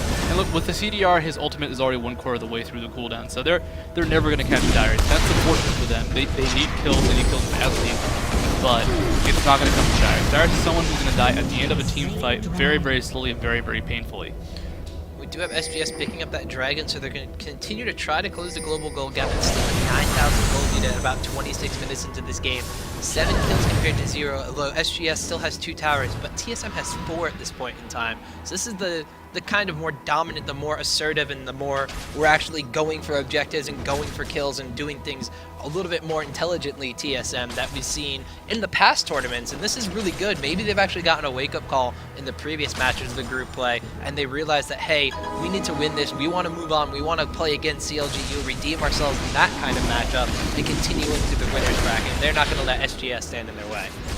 The SGS, they're almost gone. TSM pushing them to the side right now. They have the Baron buff. They can try and pressure mid. Only bot outer turret is left. Every other outer turret has gone down for SGS. Besides, well, actually mid. Sorry, I thought it was down already, but I guess not. And they're going to pressure this. They can take this relatively easily. I mean, the partnership is going to come out from someone like Urgot, but QSS not quite finished on Vayne. That might be their chance to get a good kinetic position reverser onto someone like Vayne. Possibly. No, it's got to be Vayne. Vayne's the only good choice. If they do actually get it onto Vayne, Urgot's going to be in the middle of a Baron buff TSM. And at that point in time, Diana could actually go in and engage with being Reginald. He's aggressive as always. He's kind of doting off to the side there. Looks like he's actually going to be maybe taking away the enemy red buff. Yeah, he's actually stealing away the red buff. TSM going to rotate this one down. Chaos looks like he might be taking that one away from Reginald. Indeed he does. So now they're rotating towards that bottom. We mentioned that being the other tower that is up. Applying pressure. They're trying to spread SGS fairly thin. They're going to see how they react and see if they can potentially pick someone off here. Dyrus, once again, lagging behind a little bit, but he is a beast. 233 CS, Frozen Heart being acquired. He has 1, 0, and 5 on himself already, so if he's just going to move over here, he's a threat enough that at least 1 or 2 members of SGS have to split off. Definitely going to be more than one. No one can only one Dyrus right now. He can split push stage if he'd like to, and that's what he's going to do right now. He knows that they sent 5 people down to mid bot. He's going to start attacking this mid turret. If the rest of TSM shows up, they can take it in response to the defense from SGS, but had they just left 1 person, had they left 2, they would have lost bot, they would have lost 1v1. So Dyrus actually, Chaos moving around the side as well, going to take that one down. Reginald decides he's going to go in. Darkness dropping extremely low already. Vengeful Maelstrom is popped. Reginald actually going to take out Chowie in the middle of everything, so there's no more shields to the side to SGS. That's their most fed champion on the team. He's down. Mundo goes down very shortly after that one. Dyrus and Reginald picking up kills respectively on those two, and TSM looking to push down and take this inhibitor. And Chowie, as scary as he is, he has karma problems just because he has to get in close once he uses damage on himself. He's getting caught out, doesn't have a decent escape because the tether does not matter against so many characters on TSM. Only really Sona is affected by that tether, and they're losing their inhibs now. This is TSM. They're going to take this game clean unless SGS makes a play like right now. Well, Reginald going to be going in here on the Lai. Lai has to flash away. And as you mentioned before, karma problems kind of sounds like our life on Reddit sometimes. But aside from that one, they're going to be taking down the inhibitor turret in the top lane. Going to be taking down the inhibitor. Reginald once again just continuing to go in. The threat of the engage, just continuing to push SGS back. They know they can't take TSM if they want to engage. Reginald just abusing this and just using it like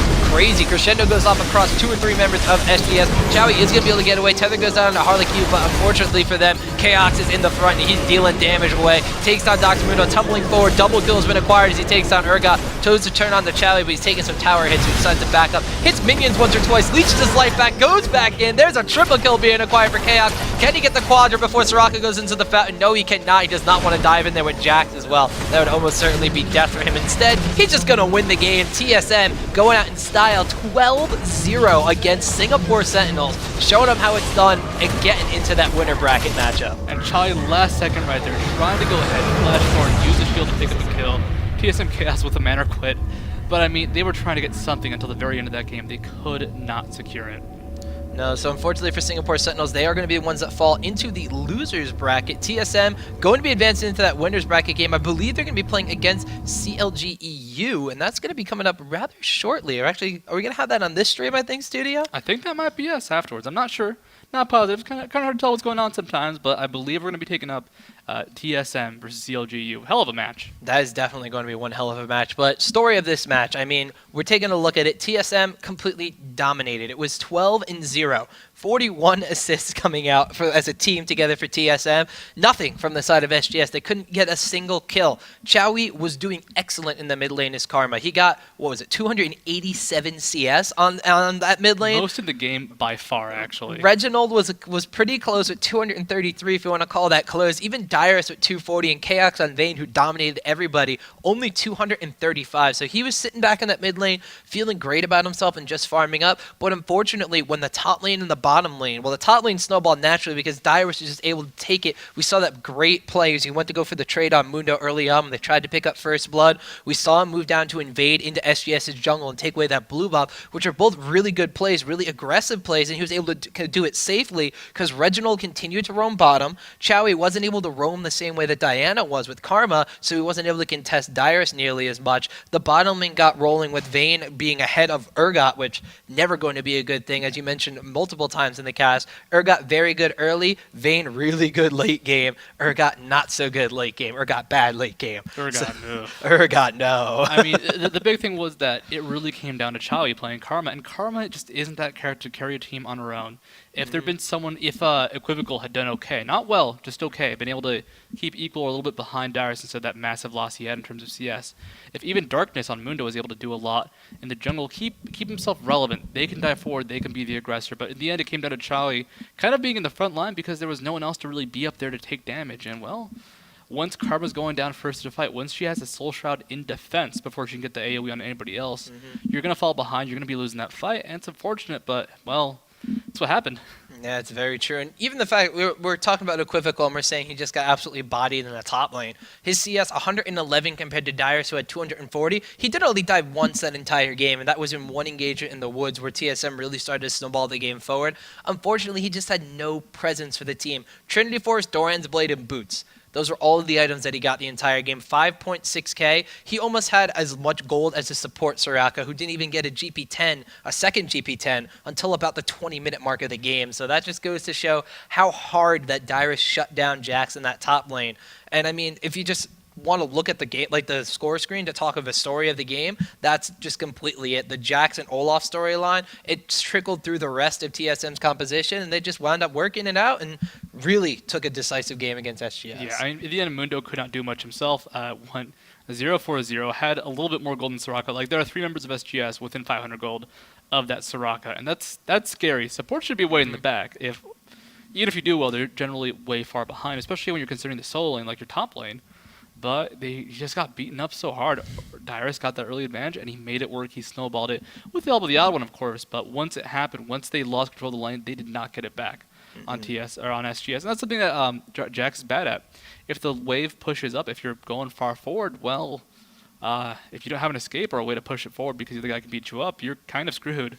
It's very true. So TSM taking a very decisive victory against Singapore Sentinels. We mentioned before, that means TSM's going to advance as the 2-1 in their group. They are in the winners bracket, something that I'm pretty sure everybody in North America is breathing a very heavy sigh of relief about as they see their fan favorites finally get into the winners bracket of IPL5. Although SGS, they're not down and out yet. They are going to be seeded into the losers bracket, which means that they still have a chance to try to advance further, but they've only got one shot. They get eliminated after that, they are gone from the tournament. Yep. So, ladies and gentlemen, that was the game between TSM and Singapore Sentinels. We are going to have a best of 3. I believe it's going to be CLG.NA and TSM.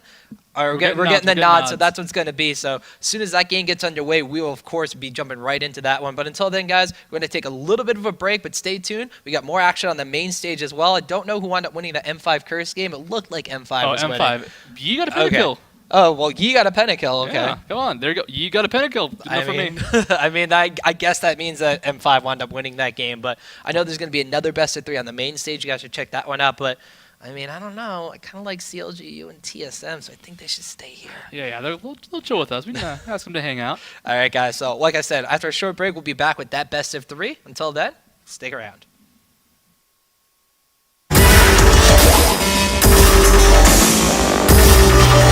Fear, Twitch, the first one banned out from CLG Prime. They do not want to have to deal with that. They do not want to have to deal with Aphromoo today.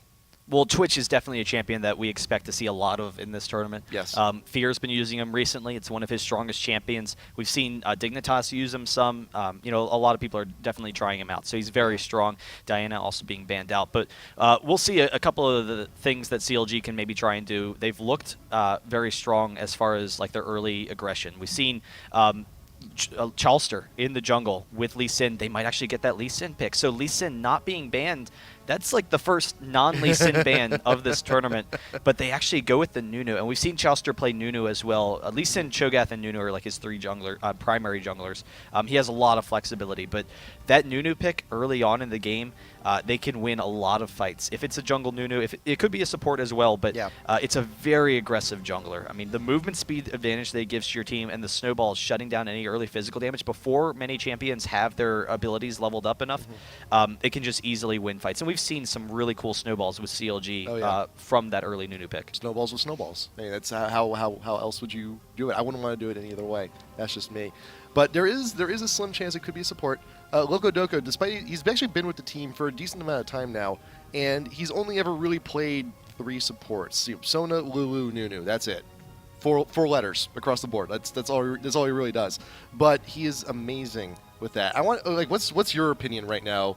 How do you think Loco Doco is actually like meshing with CLG right now? He's been very safe as a bot lane. When you watch him in the support role, I haven't really noticed anything that flashy from Loco Doco. It doesn't seem like he's an incredible game changer, but he allows Doublelift to farm, so that's something to be said. Yeah. And then as a team, as a whole, getting Chalster into the jungle has really worked out well for them. And Loco Doco, it seems that some of his influence coming from Azubu, has helped out. He's been able to I don't know, work on some of the strategies. And CLG, those early strategies have definitely worked out. They've had consistently one of the strongest early game invades that we've seen, and that was even before Loco Doco came. But now we're seeing them round it out a little bit more. They can take those early towers and know how to push that advantage. But Lee Sin going to Fear, that's definitely a really strong pick. That's going to be kind of scary for CLG.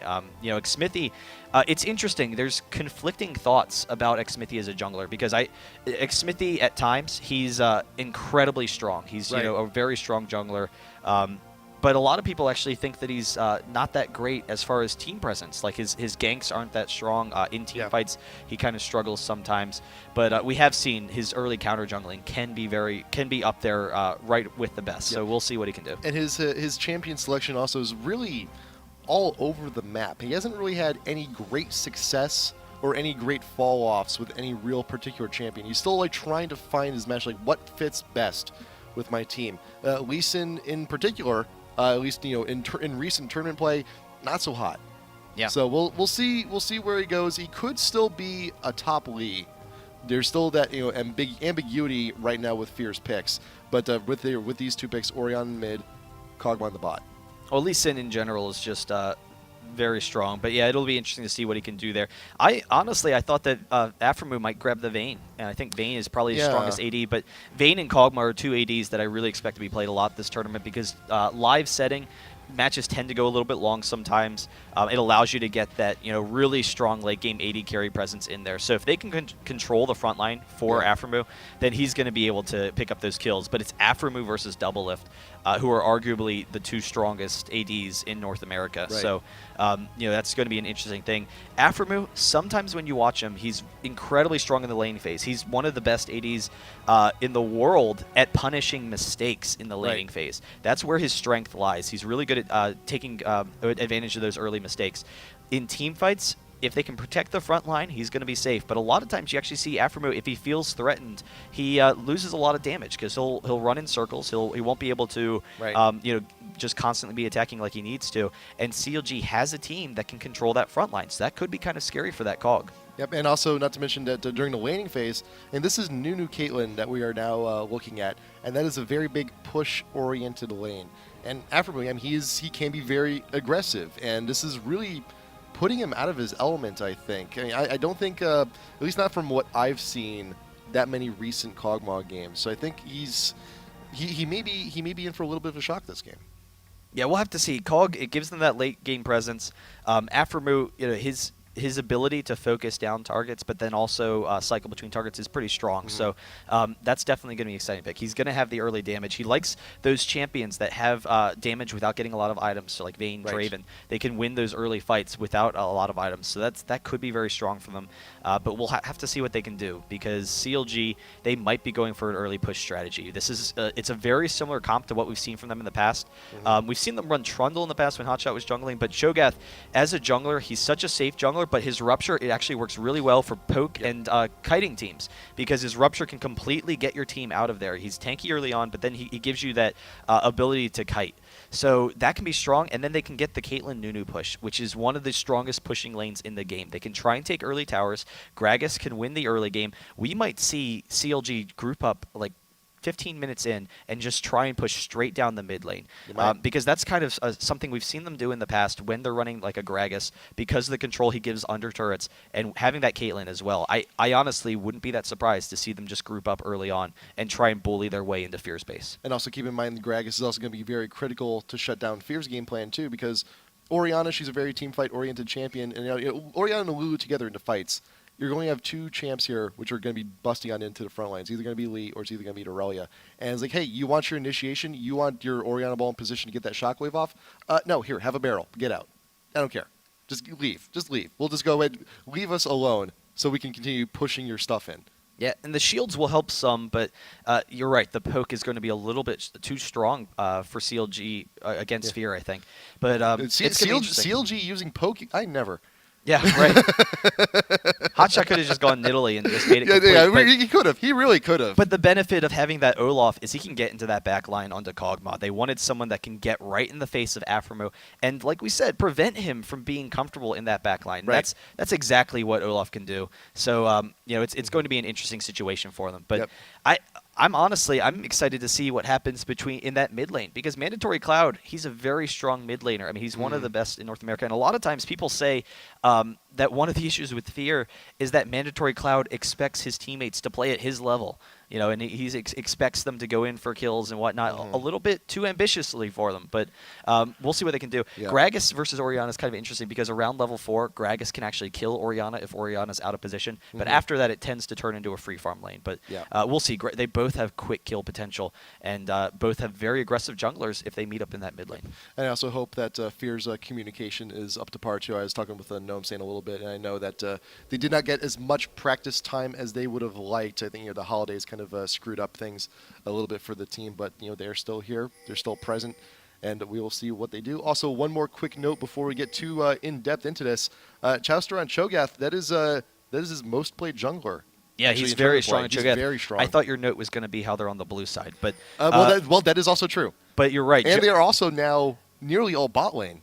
Yeah, and that's something we see a lot from CLG, is those early invading strategies. Olaf, he's keeping an eye on the top, so Hotshot, he's not going to allow them to get in there, but they're going to try and come up. Aphromo, he's keeping an eye here, and they don't have the range in initiation to try and pick up a kill here, but Aphromo, he's actually moving over to the side, so they might be going in for a red steal, and they might actually walk back into CLG. If Aphromo comes back this way, he could be finding himself in a tough situation. They will actually be spotted, so right now Chester out in front, the tiny Cho'Gath for now.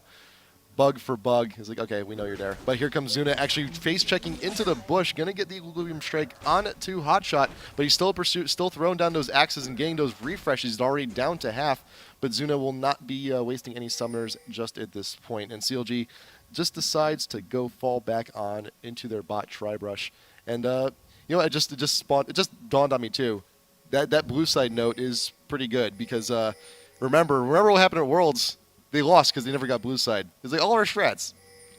They're on blue. We never expected all to be on purple. They've adjusted now. They're much stronger as a team. xSmithy, he's moving up. He does Q, so they're safe. They do have the ward there, or CLG has the ward there, but they'll be able to just do a normal jungle path. And then Chalster, he's actually going for a red first potentially. So we've seen that a lot in the past from Chalster, and it gives them the right timing where he can get up into the top lane and pressure Aurelia before Lee Sin can get up there. So it gives them a nice opportunity. Zuna actually coming to check down, sees they're not doing the blue. He knows, okay, Cho'Gath, he's at red. He's going to be making his way up top. He could go for a level 2 gank, particularly in the mid lane with the body slam of Gragas if they catch out Orianna.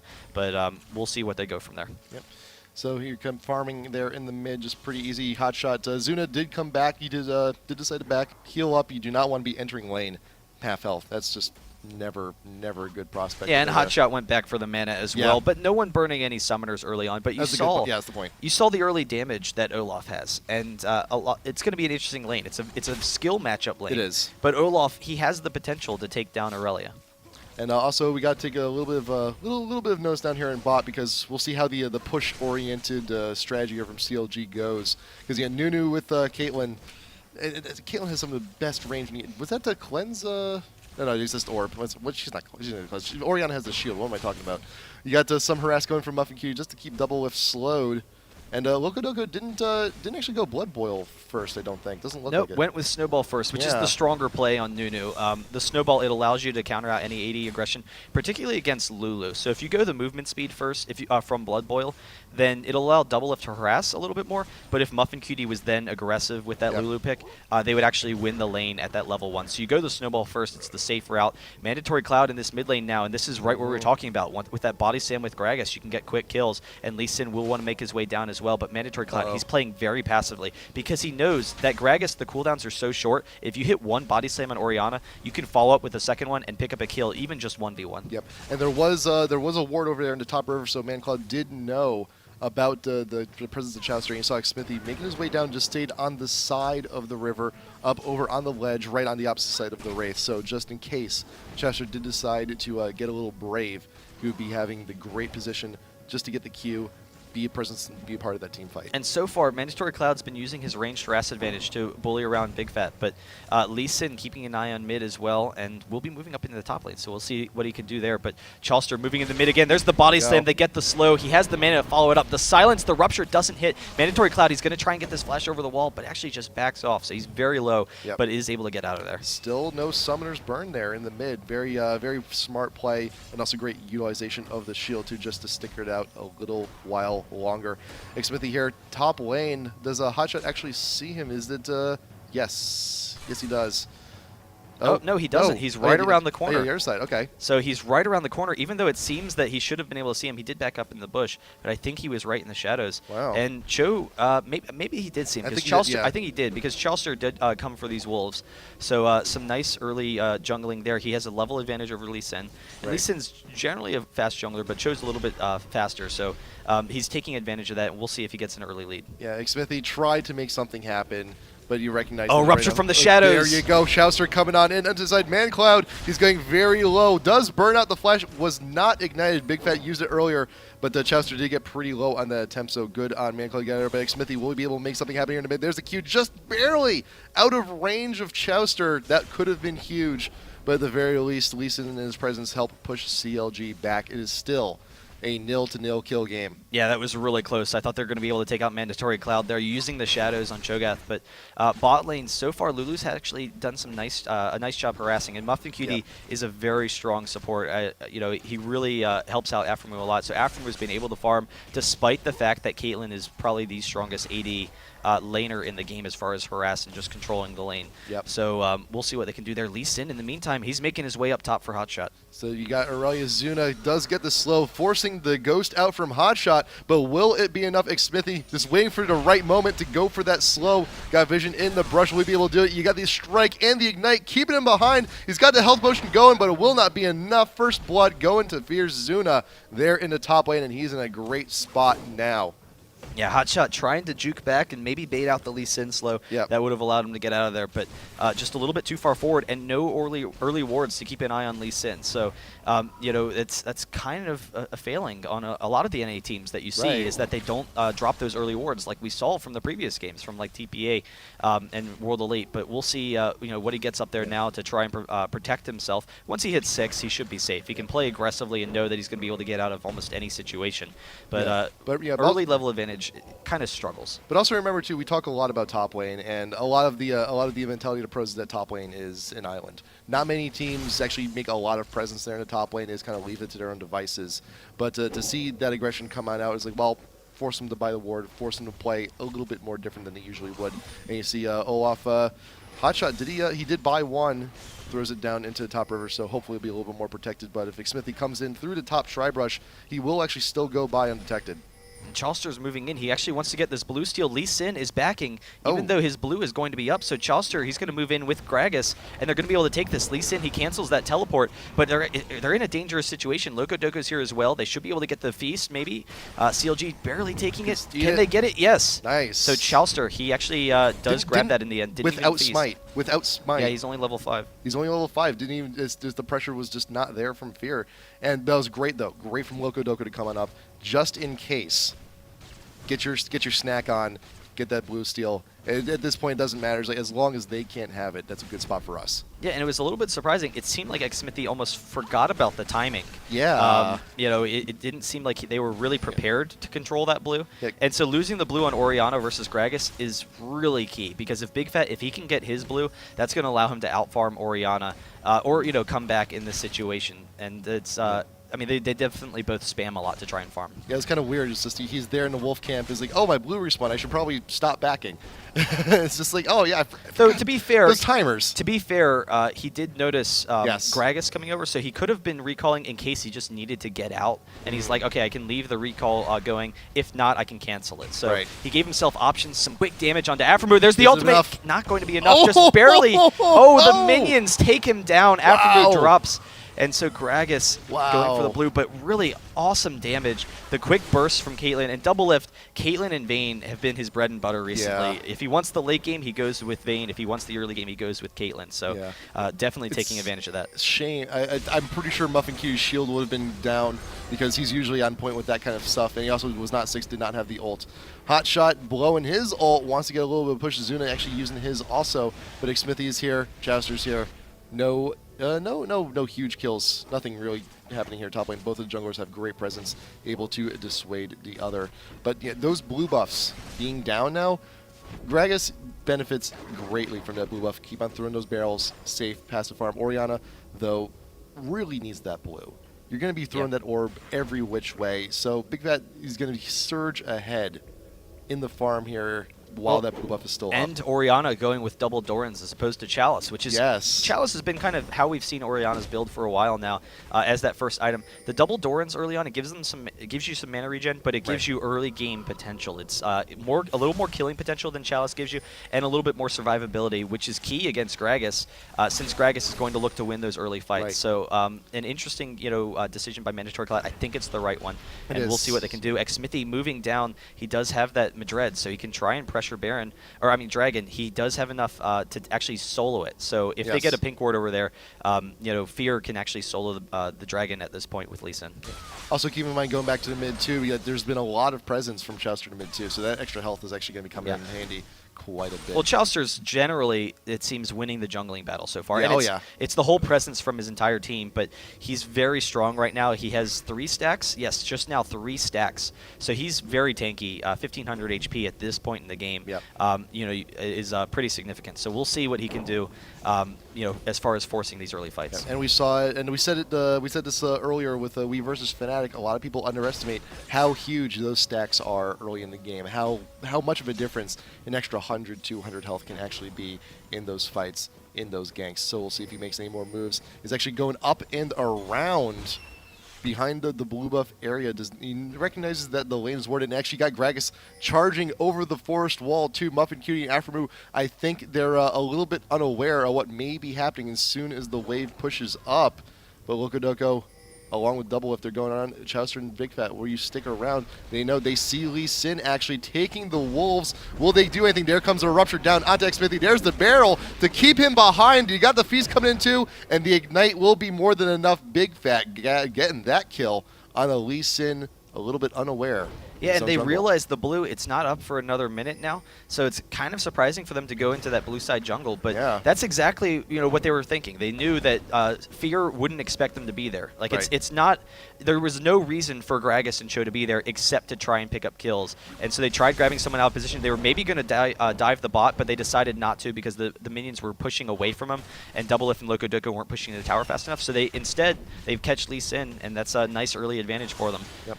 Also, going back down here to the bot lane, Aphromoo actually 25 creeps behind Doublelift, maybe a little bit more than that.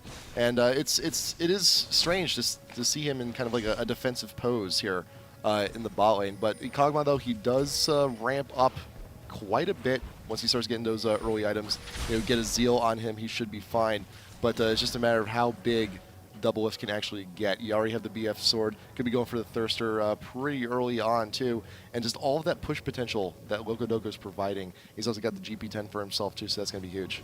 And CLG, it looked like they might be going for a blue steal, but they back off last second. Yep. Orion is actually recalled, and so has bot lane. So it actually would have been an okay opportunity. But at the time that they were doing it, Caitlyn wasn't in lane, so they were concerned. They were like trying to decide. They're like, okay, Loco, can you make it up here? And he's like, Caitlyn's not here. All right, they back off. But now they're coming up to the top, and this is something that we're seeing from the new CLG, and we've talked about it in the past. We've seen from some of their matches that Big Fat is roaming a lot more out of the mid lane, which is not something you used to see. You used to see Big Fat, he had turned into a passive laner in that mid lane, but there's the rupture, the flash even through, missing the silence. Or so he hits the silence, but it's not there fast enough, and Aurelia is able to back out of there. But Big Fat and Chauster, they combo perfectly together, and a lot of times, like for a while, CLG, you looked at Big Fat in the mid lane, and he doesn't really do a lot early in the game. He's not winning his lane as much as he used to. He's not pressuring the map. But now, recently, with this Gragas, we've seen him roaming all over the place. We've seen him putting pressure across the map. I like what you said earlier. The new CLG is kind of like the reopening of like a burger joint or something. And this is definitely a different attitude, different play style coming from CLG, and it's refreshing to see this, to see them try and make these plays and be aggressive. Is significantly better than the boring old split push we are so used to seeing from these guys. But it's still true to their kind of play style. They still have this poke-oriented team, but it just works so much better and so much more efficient than what they've run in the past. It is a beautiful thing to watch. Well, and it's going to be interesting to see what timings they're looking for now. Yeah. Gragas, he's almost has enough for that needlessly large rod. Doublelift is almost done that Bloodthirster as well. And they have a team that's very strong in the mid game, so I really expect in the next couple of minutes we'll see them probably group up. Once they finish some of those early items, they're going to be like, okay, now is the point. We've just finished Bloodthirster on Caitlyn. Now we're strong enough to try and push into their lanes or force an early fight. And we'll see how they can pressure it. And so Fear, they have to be expecting CLG to be doing something like that at this point. So they need to be ready to swing into a lane and respond. Muff and Cutie and Aftermoon have the lane for a little bit for themselves. Locodoco did decide to go back, grab the Heart of Gold, so 2 GP10s on him. So he'll be having that income, little bit of an income boost. But Doublelift still doing very well, farming underneath tower, taking a little bit of damage. And this is Aftermoo trying his best to be aggressive, but still taking quite a bit of damage there from Doublelift in retreat. But this is also where the Lulu comes in. This is where Muff and Cutie comes in with those glitter lances for some of those slows. But this is just free damage for Doublelift, though. Just that blood boil, that extra speed boost is so vital to have. It doesn't, to a lot of new players, it doesn't seem like a lot, but that little extra speed does so much. Oh, and xSmithy's being held up in the top. Hotshot, they might actually go for this. The tower is very low, so they are going to just back off for a second, but they're starting to pressure him down there. While the bot lane, the constant harass from Caitlyn. Aftermoo is now very low. He doesn't quite have the same lifesteal that Doublelift does with all of that damage, so he's able to heal up a little bit better. So that harass advantage is in Doublelift's favor. He's able to win that lane for them, and we'll see, once they get that tower, that could just be the crashing wave coming down for CLG that snowballs them across the map. It could be. And to see like all three tier 1s, if they were just collapse all at the same time, it's like, hey, how'd you like 3,000 gold for your team? That'd be great. That'd be fantastic. They made us very well get it. You got the Q. Don't even need the ultimate double. Will that be enough for a double? Forcing out the heal Locodoco with the exhaust double for Doublelift. True to the name, Locodoco will go down here. No, it's not enough damage. Very well coordinated down bot. Didn't even need any help from the jungle because he is here top lane. You got Lee Sin, Zuna, the shield protecting from the feast, but will it be enough? The Ignite still ticking, but Chauster actually gets kicked a little bit too close to Zuna. The turret shots, the tank is strong. You got Locodoco taking down bot turret, but you still have a huge fight down here. Cloud and Big Fat are coming up, though, so it's going to turn into a 3v3, and it's actually a good opportunity. xSmithy, he jumps in. Nice. There's the W. They pick up that kill, but they're very low. Big Fat, he could get a double kill here. He wants to get in with One these barrel. barrels. One ultimate barrel could actually kill both xSmithy and Zuna if they're too close together. But they know they need to split up just a little bit. Yeah, and Big he's Fat zoned knows. off right now. He knows there's a ward in the bush from the minion attacking him, but Big Fat not quite able to get in there, and it seemed like CLG was going to win that exchange, but in the meantime, they're going after the dragon. So kind of surprising, xSmithy on Lee Sin. That's one of the strengths of Lee Sin, is your ability to win fights that it just seem impossible. You kite in and out, you jump in, pick someone off, and so it started off, it looked like Zuna was going to go down. Zuna seeming to do pretty well so far for himself. He's behind Hotshot and Farm, but hasn't gone down in these situations. So we'll see how the fairly new top laner for Fear continues to progress. And also remember that Lee Sin, he did invest a lot of points into the shield early on. So I think that those extra few points invested may have actually been the turning point, because remember, Zuna did get feasted. Chester was looking for that straight up snack kill, but did not get it. The protection, the team fight control from xSmithy was just a little bit too much there to handle. Yeah, and a lot of times you see Lee Sin go for like 2 or 3 levels because it allows you to, for instance, solo Dragon and do all sorts of cool stuff. But maxing it out, like you said, it's a little bit more of a defensive play. It's not going for quite as many early kills, but it will protect his team. And he knows the rest of his team has enough sustained damage that he doesn't need any bursts from Lee Sin. And Lee Sin's burst on his Q early on in the game is nice, but in team fights isn't that significant. The flash out from Loco Doco. So a little bit concerned there. He dropped a ward and didn't want to get himself caught out, so he backs off. But CLG, they're starting to move down. Big Fat is now in the top lane, and Hotshot is pressuring that mid. That's going to be a turret. So 3 turrets down for CLG. In very quick succession, as well as a lot of global gold for CLG Prime, and they're going to be taking that to the bank. But the Orianna ult will not be doing anything to an ulted Olaf. Hotshot just strolls with that swagger walk right out of there. Like you said, the quick 3 turrets, that's a 6k gold lead off of a 4-2 advantage. So the game, it seems very even, and then all of a sudden CLG is able to take that advantage. And that's what we expected with this kind of mid-game comp that CLG is running. The question is, can Fear hold off and get Aphromo in a situation where they have 5v5 team fights? They want these full team fights, and that allow Aphromo to really thrive. But we'll see if they can get to that point. Big Fat now controlling the top, so they're comfortable with Hotshot roaming now. And Big Fat has the mobility. He can move down from the top and keep Aurelia pressured there and then come to the mid. So it forces fights at their advantage. Yep. And also, you got Gragas and Cho just ravaging Fear's jungle right now. It's like, hey, we found a red buff. Might as well take it for ourselves.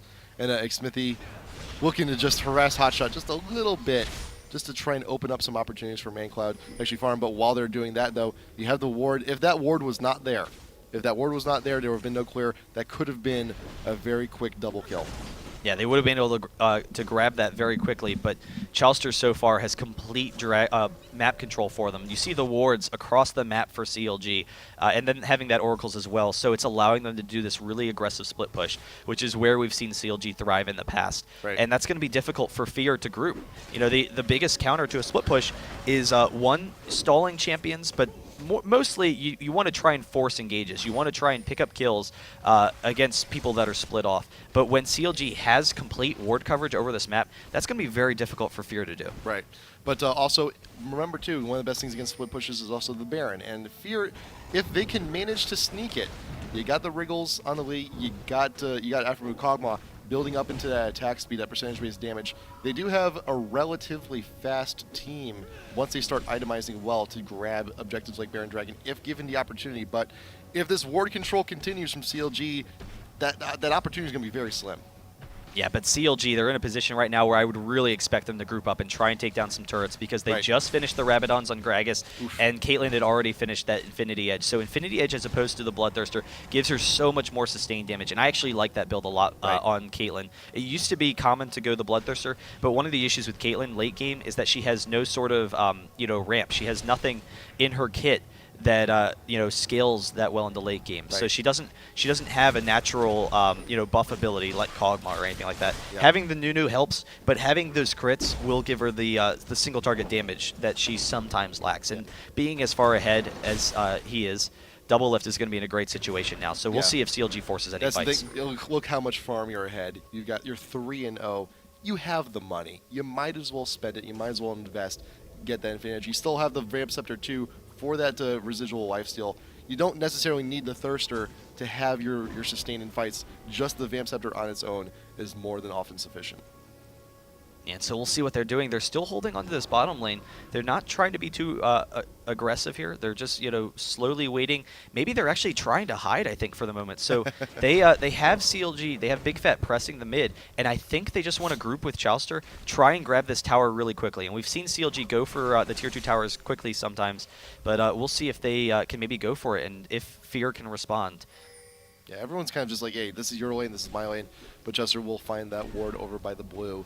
So Fear must know something is up and something soon. xSmithy also taking out the Wolves. But we saw what happened last time he was there, a little bit too far away from the rest of the team, with CLG going in for the invade. So he knows I actually probably got here. There's probably it's probably not just Cho.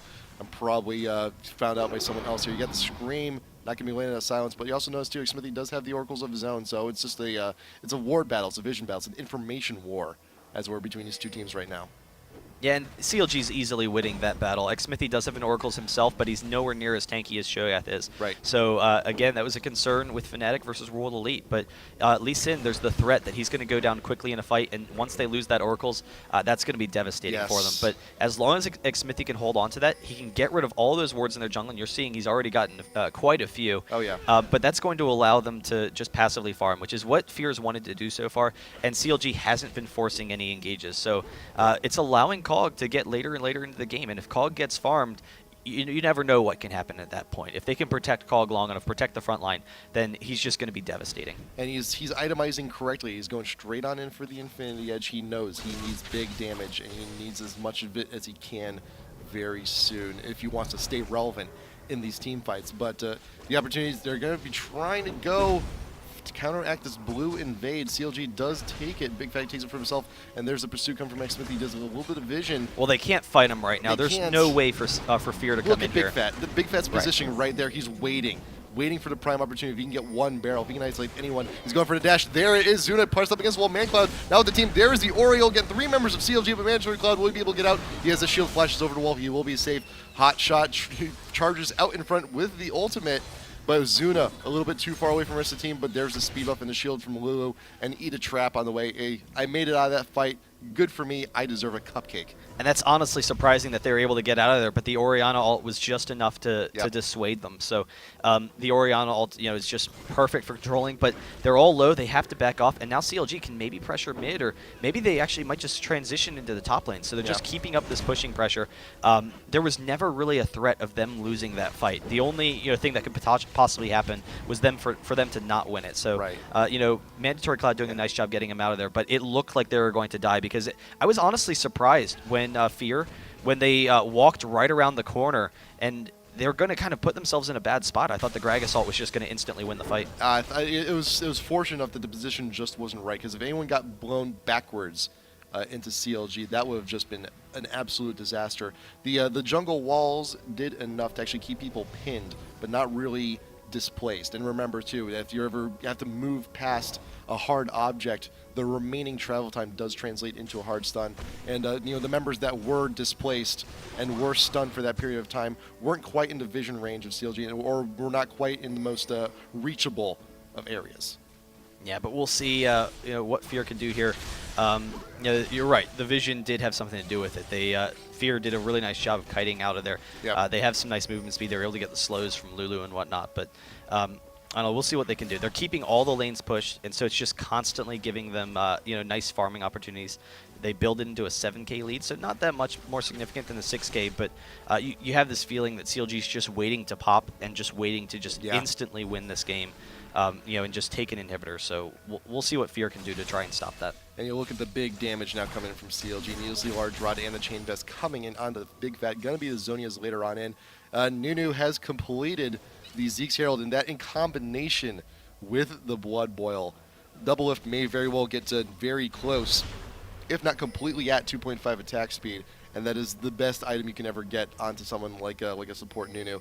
And double Shirelius too to boot if they ever get there engaged and you want to secure it and make sure they're in position.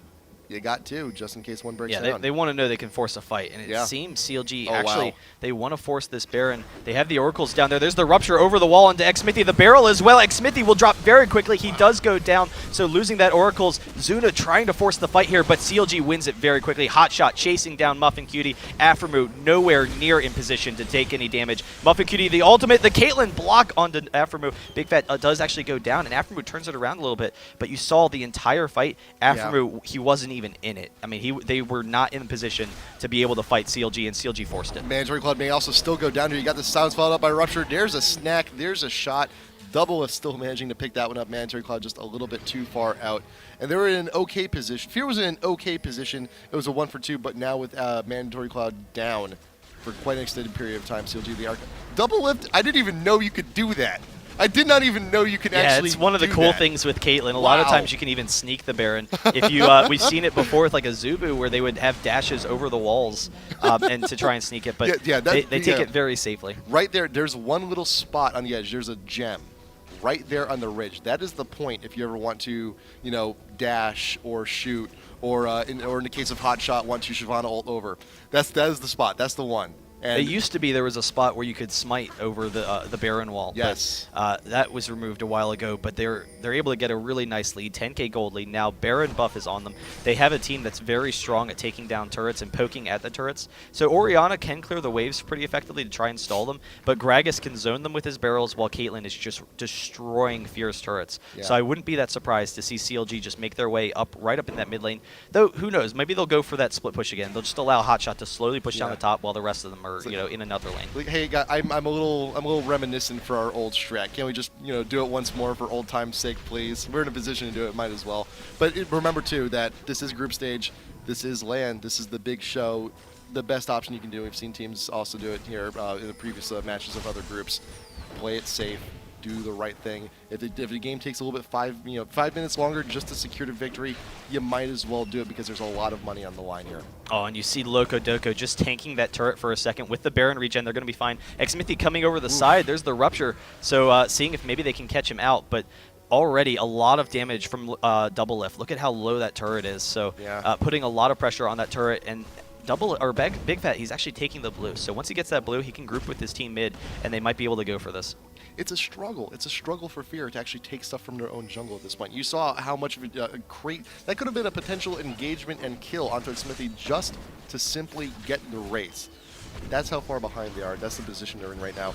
And Chowster and Hotshot, they're tanky enough to the point where they can just tank turret shots and not give a care in the world. And that's really significant because Orianna can clear those minion waves pretty quickly, but for them to be able to just confidently tank those turret shots, it allows them to drop those turrets very quickly. Nice. This one, the barrel actually on the Zuna, it could force them back where they could get this shortly. Hotshot getting pretty low, but they force out the Shirelias, so he will have some regen there. But Fear, they're all very low, and Double Lift just constantly getting that pressure on that turret. Yeah, Hotshot was the primary tank of the turret for that first engage, but the poke may just be a little bit too much for the turret. About 2 or 3 more shots should actually do it. Hotshot going in 1, 2, 3, maybe 1 more, 4 for good measure. And that is the mid-tier 3 now down. The inhibitor now under duress. You got a minute and a half still left on that Baron buff on CLG Prime also, so they can still make huge, massive plays. But there's a choice. Nice Orianna onto the side. 3 members of CLG Prime caught up in that, but the inhib still goes down. It's just a matter of kind of very low Hotshot and a very low Chester make it out. I think they managed to clear the distance. Yeah, so they back out easily with that Cho'Gath rupture, but you saw Fear was scared of CLG at that point. They know that CLG has a serious advantage, and they weren't able to get much damage from themselves. So Fear just kind of trying to poke in, but never a concerted effort to prevent that take from CLG. So CLG just works their way in and bullies them off of that inhibitor, and that's going to be brutal. I mean, now with that inhibitor down, they can do the same thing in another lane and just try and slowly make their way in. The Baron will be down, so they won't be able to tank the turrets quite as aggressively as they were because they won't have that regen, but they can just slow push their way in now, and Fear won't have that big of a say in it. I'm also looking at Hotshot's build. He bought a 30-minute Warmogs. Just right, that's it. He's got health. He's got a Doran shield on each arm, and he's got the Shirelias on top of his head. That's all he's got. You don't need a lot on You Olaf. don't. You he has really so don't. much base damage. I mean, he's just such a strong champion overall. He's got the true damage. He's got the ultimate too. I mean, he doesn't need a whole lot. And mix it up with Chowster. You know, you have Cho'Gath. You have someone you build up those feast stacks. You don't really need a whole lot on him either. So these are very, very efficient champs. Yeah, that's absolutely true. And efficient champs that are really strong in that mid game, so early to mid game. Yes. And CLG's been able to push their advantage from that. It's still only a 7-3 game, so it's not a heavy kill score. They're not forcing fights with Fear. They're just slowly taking their map, and Fear just kind of being left behind. CLG just took everything from them, and now they're going to be coming top. They can press down that top lane while the mid is still pushing against them. Double Lift should be able to take this before anyone actually gets there. So the second turret will be gone. xMithy might actually go in for this, the flash, but Double Lift gets out of there barely, and now xMithy is going to go down. The Lulu ultimate to try and get him out. They actually back off, but Zuna drops, and CLG's in a great situation here. That's what I get for trying to protect the Lee Sin. Rupture going down, not going to be able to get anyone, but flashes in response and in defense, trying to close the gap. But CLG Prime now knocking on the top tier 3. Fear has all decided to recoil back. xPeke has no choice. He needs to return to the fountain, get healthy, and wow, just like that. Mandatory Cloud cannot escape the few sniper shots. No skills, no ult, anything used by Double F, just sheer auto attacks, and the Blood Boil were more than enough to kill Orianna. Now top inhib is going to go down. This, without the Baron buff, CLG is in such, it's still a huge position, but you give some free shots coming from Aframu. They still hurt onto Hotshot, but you still have the rest of the team still alive. You compare it with Double Lift, and Double Lift, even though Caitlyn doesn't scale as well into the game as Kog'Maw does, in these team fights, Double Lift is just constantly attacking and constantly wearing down. Right. He knows he's safe because of their gold lead. He knows he can do whatever he wants. Whereas every single one of these fights, Aframu gets off like 5 hits maybe. If he's in the fight. Right, like he's barely pecking at him. He's like, oh hey, each one of my attacks does a lot of damage, but he's not confident enough to control that front line because he has to deal with Gragas, he has to deal with Olaf, he has to deal with the damage from Caitlyn even. And so all of that, early lead for CLG, it just completely shuts Aframu out of it. Even though Aframu's farmed pretty effectively. He's over 300 CS. Yeah. He has Infinity Edge. He has a Phantom Dancer, but he doesn't have the confidence with his team to be able to stand up and deal the damage that he needs to. He's got Phantom Dancer and he's got IE. That's it. You look at Caitlyn. Not only does she have both of those, she also has a Bloodthirster on top of it, and a Last Whisper on top of it, and a potential QSS later on top of that. Essentially, two and a half full items over Aframu right now. Well, that's amazing. On Caitlyn, he doesn't really have much of a threat of being taken down by anyone. The QSS isn't really that necessary. Chaucer almost going down. You saw Aframu, he does have the damage that he needs. But Double Lift just in general, he knows that he likes the QSS. It allows him to constantly deal damage as opposed to the GA. If you go down with the GA, then you're kind of hurting your team because there's a couple of seconds when you're not attacking. So he's going to be very safe there. But CLG, this is going to be the final push most likely, and we'll see if they can win this. There's Zuna. He knows it, so he's going to dash into Lulu ult on top, try and get 3 members of CLG popped up, but still gets very low and needs to retreat. Muffin Cutie going to be caught behind, and again, auto attacks helping out with Big Fat with 1 barrel to help get the kill onto Fear. Mandatory Cloud's already out of it. The rest of Fear is very low. Muffin Cutie nearly died, had to go back to the fountain, and CLG Prime takes the remaining straggling inhib and now pushing on into the Nexus. Aframu 3 shots. 3 attacks from Double Lift is more than enough to get the kill on Zuna. Charging on in, very brave, but not able to get a double kill for Caitlyn. And that is 2 members of Fear left open. 1 member of Fear left open. I'm sorry, that's a triple for Double Lift, and this should be it. Oh, he's going for it under the fountain, but CLG with the impressive win over Fear. 20k gold lead at the end of that game, but it was all based on objectives. They just bullied Fear around the map. They had really nice early game champions. They were able to move in for a win, so 1-0 in their group. They take an early advantage. 1 more game, and CLG is going to be able to move into that winner's bracket, which is really significant. I mean, the winner's bracket is just so incredible, and you have to wonder, their last game, it's going to be potentially CLG.NA, potentially Iceland. They could face against Fear again if they lose. If they lose their next match, then they could be matched against Fear potentially. But we'll see, what they can do. Just 1 more win to get in that winners bracket, and they actually Group B and C face each other in the winners bracket first round. So that could be a nice road for CLG to get into the semifinals of the tournament. It could be, but what if Prime does meet up against Fear again in this group? What can Fear actually do to ensure that this does not happen again? Well, it's interesting because Fear has a lot of really unusual strategies. That was a very safe play from them. It was kind of a standard play. They went with some champions that they know they can play safe and then win later on in the game. It didn't quite work out for them that way because CLG was bullying them around early on. I'd actually like to see Fear play one of their aggressive early game comps. I think we all do. One of their teams where, like Draven, for instance. And Draven, he falls off pretty significantly in fights because if you can put pressure on him. And that's a serious concern for them, which is why I tend to like, Aframu on other champions like Vayne. But if they go with that aggressive early comp or one of their unique strategies like that, they could maybe take something off of CLG. Good.